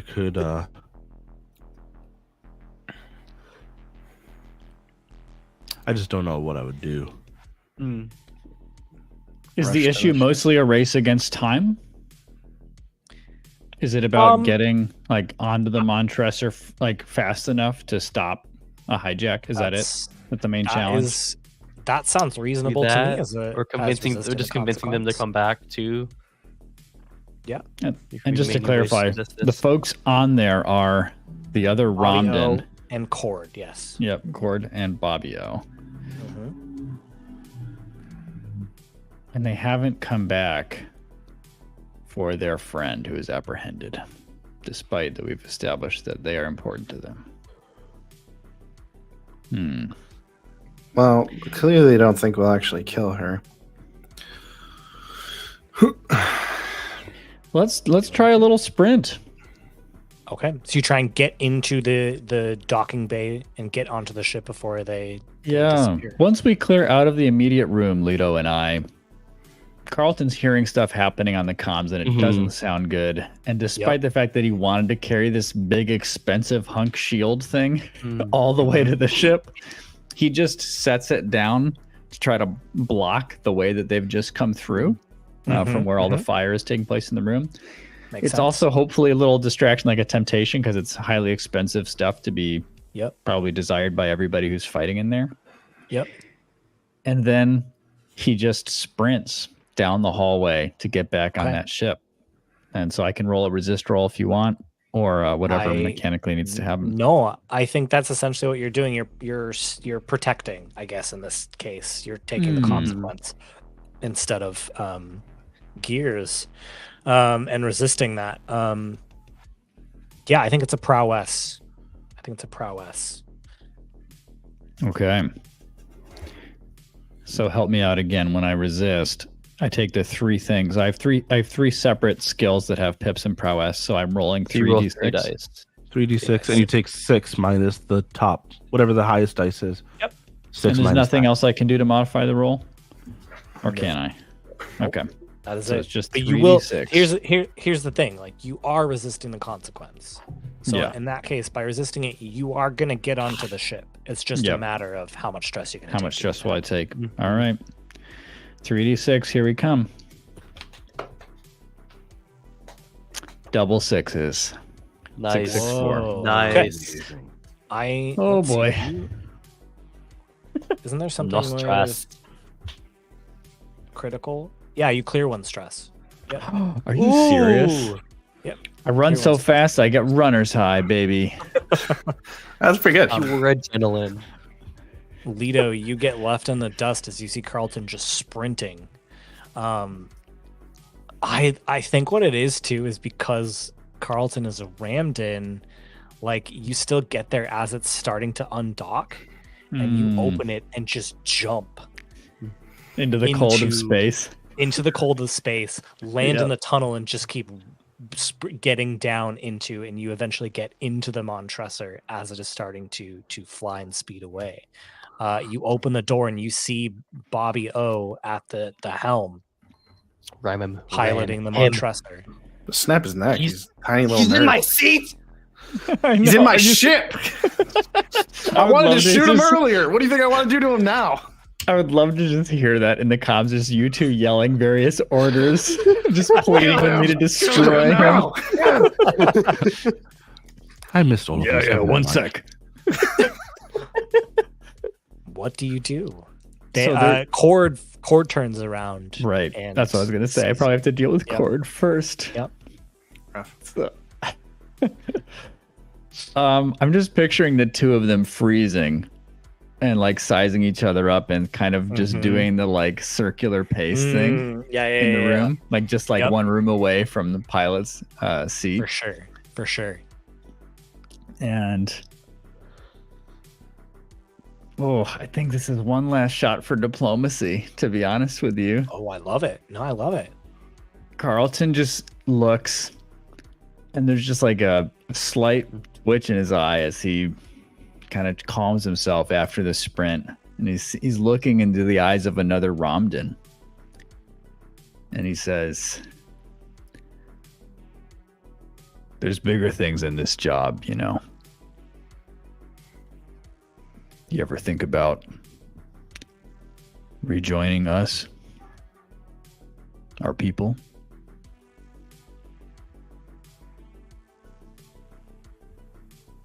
I'd like an action. I'll add.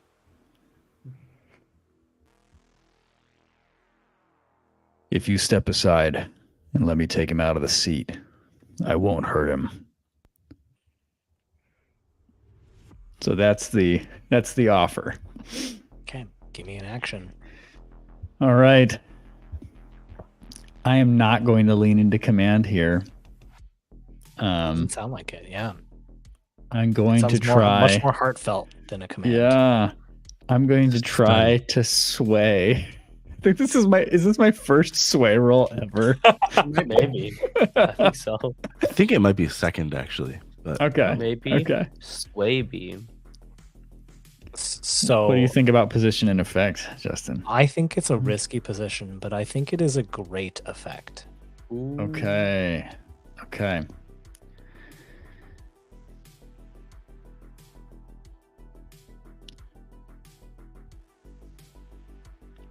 So I have no pips and sway. Okay, so right now you're rolling no 2 dice, taking the lower. No one there to assist you. You can push yourself. You can take a devil's bargain. I think you guys are out of gambit. You could make it a standard effect, but go up to a controlled position. Got some things you can play around with. I think I will do that. I'll trade down to standard effect Okay. to get a And a controlled controlled position, Okay. and I will push myself. Okay.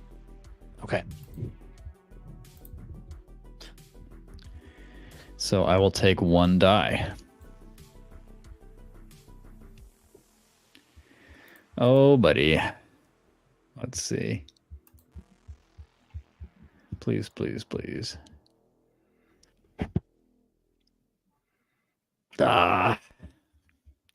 2. Okay.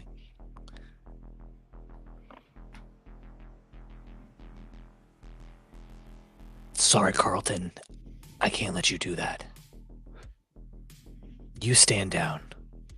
We're taking your ship. I know you're rammed in. You can leave now. You'll be fine. Your friends will pick you up. What?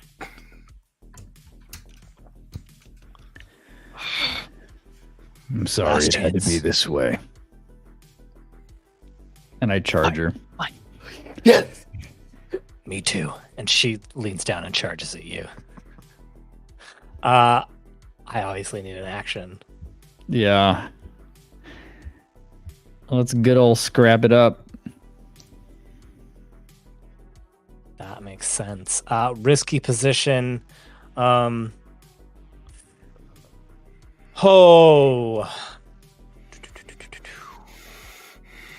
gonna make 2 clocks. Okay. I'm gonna make 2 clocks. 1 clock is taking out Cord. Mm-hmm. The competing clock is that Bobby O will make a FTL jump away from here. Mm-hmm. All right. Well, we better get this over with then.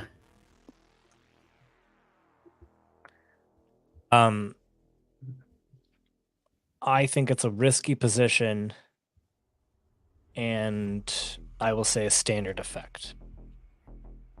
Okay. These will both be 4-segment clocks. All right. I think I'm just going to trust in my 3d6 here. Okay. And I'm hoping that on impact, I'm going to knock her out, but we'll see. You're probably going to have to do something else because it's a 4-segment clock, and probably the most you're ever going to get, even if with increased effect, is 3. So. Okay. And I have standard effect right now? You have standard effect right now. Okay. 5. Okay.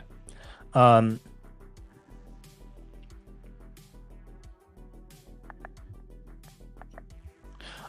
going to mark 1 on both clocks.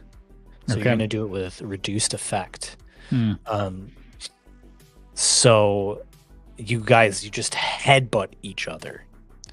And there's just almost like a thunder wave as these 2 powerful forces just collide into each other. And both of you are kind of dazed a moment from this. I don't know when the last time you went into like a real fight with another ram did. Not like not a stage fight, but like you know what I'm talking about? Like one of your fighting just to get beat up. But this is like a life and death fight. And so you're dazed as you come out of it, and the first thing that you see as you come to is Bobby O tossing in a few coordinates into a computer and flipping a few switches. You've seen this. You've seen Havok do this. He's getting ready to jump. You can see in fact, the dark hyperspace lanes map sitting on the console. That's what he's using to make the jump right. Gears and Havok, everything that they were doing was on open comms, right? On our private channel. Yeah. Like we heard Yeah, all sure. that were done. Yeah.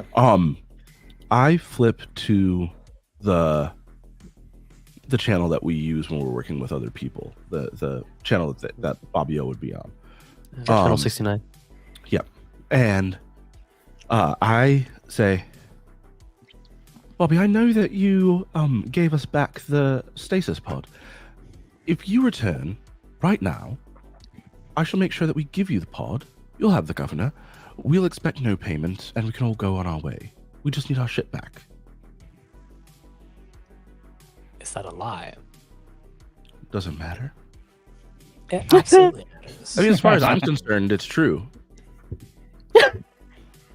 I mean, seriously, Havok means it. Okay. Or not Havok. Why do I say Havok? I'm not Havok. Leto means it.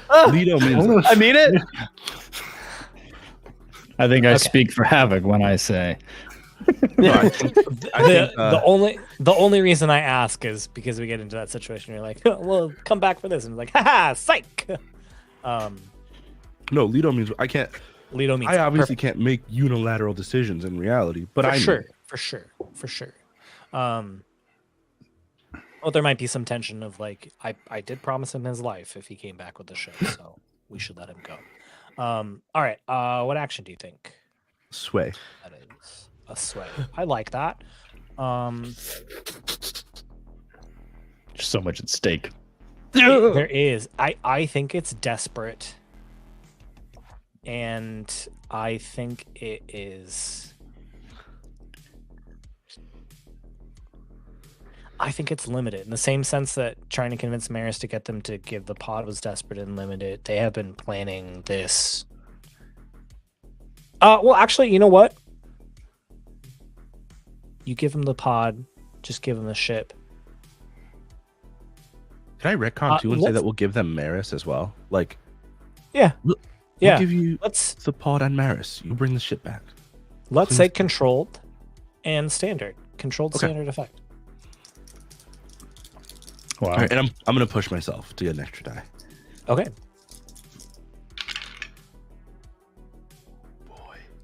Boy. Yes. Let me just show you guys. Oh boy. Thanks, baby. Let's go. There's silence on the comms. And then you hear back.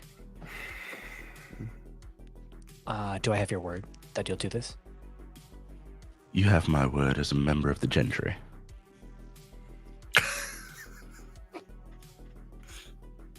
We're turning around. Bring Merris and the stasis pod to that same docking bay, and we'll make the trade. Yes. I understand. All right. I'm going to take out those clocks. Go. Yeah, I flip over to the private channel. All right, boys, you heard. I'm sorry if that complicates things, but I think I'd rather get Graves and the ship back, eh? I mean, I feel like Graves couldn't take him, but whatever. So Cord and Graves are both like tussling when we have this in our ears, and we're just like, like slowly backs away, hands up. Okay. All right. You're a formidable opponent. We should mate in the future. I accept your proposal. Incredible. You could have turned off the comm for that one. Havok will stand Merris up. Yeah, well, let's come on, Fuzzy Britches, let's go. Merris, what were you and your team even planning on doing with the clone? I mean, obviously not to give it to Yatsu, because that's what we were doing. No, we were going to give it to Yatu and say that you all perished. Oh. Well, that's dumb. I disagree. Talk to Yatsu every day, you moron. All right, well. I don't think we're gonna have a pleasant conversation about it. Let's just go out the chute. I load us into the chute at the thing, and we go. Bobbio said to meet him at the docking bay. Yeah. Yeah, we're gonna go outside. Oh, To around. the Okay, docking all bay. right. The same way they did, That's Yeah. fine. which was probably the original plan. I dig that. Leto, you are there now, and you see Carlton or Gears and Havok bring Merris back into the docking bay that you were at while you're waiting for Bobbio. Bobbio docks, and there is a very tense standoff as you guys have Merris and the stasis pod, and they have your ship. Yeah, Havok has Merris just like completely stiff, just like hovering with the thrusters on it, like right above the ground. Over the comms, I'll say, we can't make the trade if you're all on the ship. Everyone off. Of course. No, we're coming. And they walk into that tunnel that, connects the Montresor to this docking port. And that's kind of where you guys are standing, staring each other off. So we're all gathered now. Yeah. Hey, I don't want to be a sore thumb in all of this. So let's just bury the hatchet. It is important to us that this job is complete, even if we don't end up receiving the payment for it. Can you just get on the ship and not freak out? I know you've got a beef with Havok or whatever, and now I've shot you in both of your knees, but you deserve that. I think you can admit it. We just get on the ship, and we'll just go. We'll turn in the thing. You can get the whole payment. I don't care. We have a reputation to uphold. All right, we are professionals. We are going to stay professional, even if you're not. So get on the ship. Anything like betrayal get in the way of that? Get on the ship. We'll kill you later. But this job is still running, and I just want to make sure that it's done because it has our name on it. So let's go. I think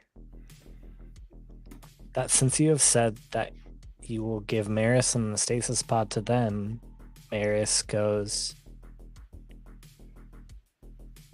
we'll find our own way. Leave the stasis pod and our crew here. You are on a hostile pirate ship. This is actually just a whole fleet of pirate ships. They're pissed. We just stole from them. We should leave immediately. Can we just go? Can we just go? And if you have a way to leave immediately, at least explain to me how, so that I can have some confidence that you will actually complete the job. Oh, I mean, Giz, can I like interject and I address Bobby O. She can't move right now. I would say that you're probably in charge. What do you say to Giz's proposal? We'll leave her unmoving if she doesn't agree. If Mira says that, we'll be fine. I'm sure I could get a ship, hack into it, undock it, and we would be fine. It's interesting that your boss likes to hire fools. But you heard him, Giz. All right. If you insist, and Havok will open up the suit while still hovering and just let her fall out completely. And she can't catch herself. She has been shot in both of her legs. Boom. Hits the ground. Cord, I suppose you can clean that up yourself. And I walk into the ship. Havok Justin, obviously how retrieves. close are we right now to like the vacuum of space? Like, is there I'm just trying to picture the mechanism around this connection from our ship. Yeah, to, it's usually like one of those. I don't know what material it's made of, but it's like a tube of material. It's extendable in some way. Yeah. Sometimes I've seen towards it the be ship. made out of some sort of metal. Sometimes I've seen it be made out of Semi-flexible. Yeah. Yep. and so all of us are in spacesuits except. Yes. You would want to be in a spacesuit in here. Yeah. Yeah, except for Merris, who's just been squeezed out of one. Is that right? Yeah. But there's pressure and atmosphere in here, so Yeah. you don't need to be in a spacesuit. But Safety. Yeah. This just seems like such a fraught situation, Like it feels like that's such why a I don't. loss. I know that's why I don't want to end. I want to see what you guys do. So is there anything next to me that I could theoretically open quickly to throw someone into the vacuum of space? What would I have to do that? Just looking at my surroundings. Let's see if something like that exists. I was thinking in the same lines. Like if we got in the ship and closed our airlock and then just pulled it off the dock without proper Something like that. procedure, would it just open a hole there? So, I've also seen it made out of not plastic, but like a almost like a fabric type thing. You know what I'm talking about? Memory foam. You could rip it. So we're in this segment, like a giant tube of fabric. Yep. That is hooked up on both ends, one to our ship and one to the stocking area. Yep. Anyone else got anything? If we want to shift the tides in I was any going to ask. direction? So 'Cause my brain's going in the dark zone because of the trauma. The vicious. I said I walked past them into the ship. Yeah. If I have Gears immediately, as he steps past them, spins on a dime and shoots what's his face in the head. Bobbio. Oh, Jeez, Luis. Just Luis. there's the pistol. This is All right, crazy, Give me an man. action roll. I wanted this to be a skulk. I wanted him to be completely surprised by it. I think that makes sense. We'll say risky standard.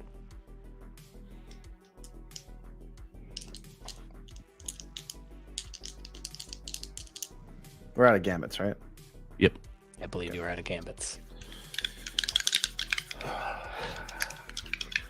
You said everyone's wearing spacesuits, right?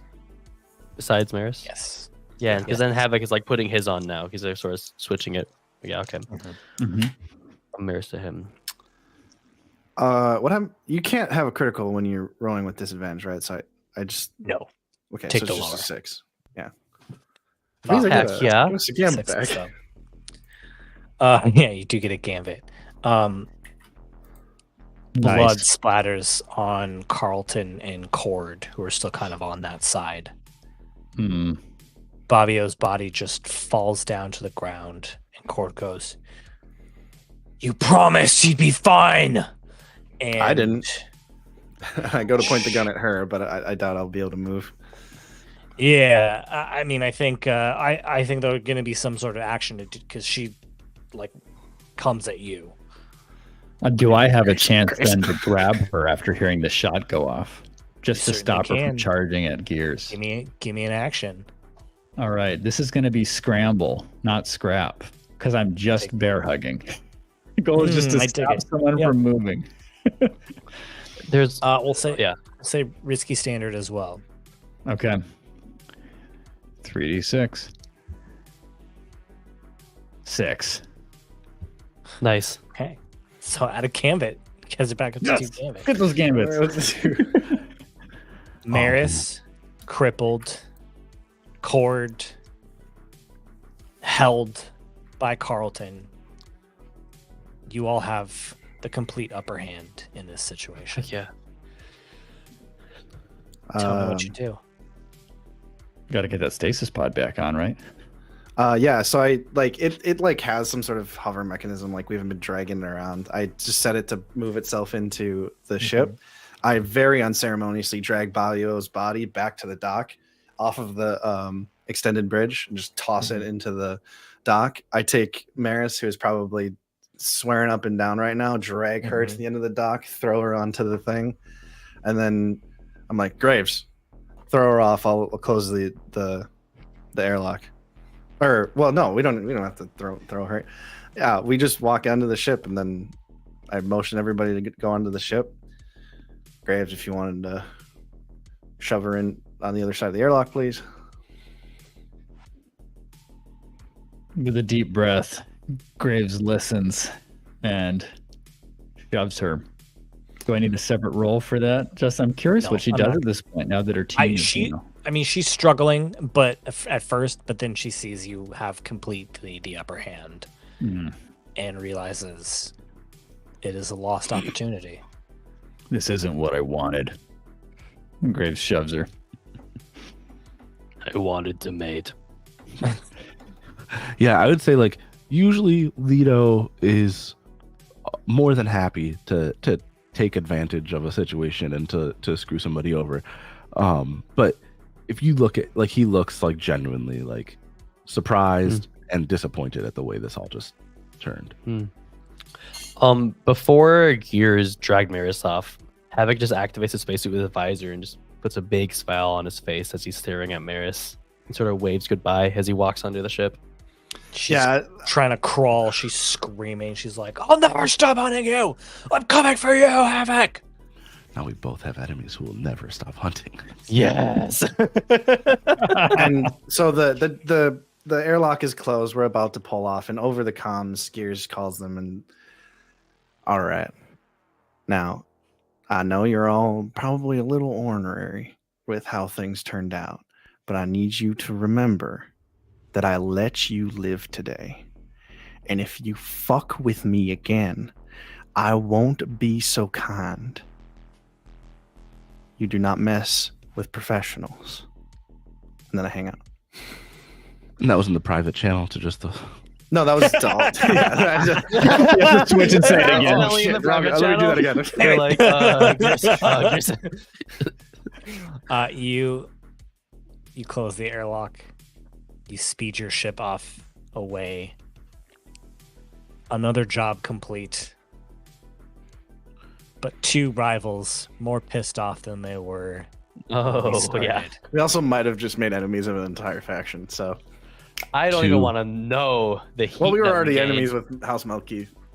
Oh yeah, I right? guess that's true. Luckily. Well, Oh. friends, Yeah. another job is done. I'm proud of you all. That was a tense one. There were many moments I was like, what is about to happen right now? But you did it.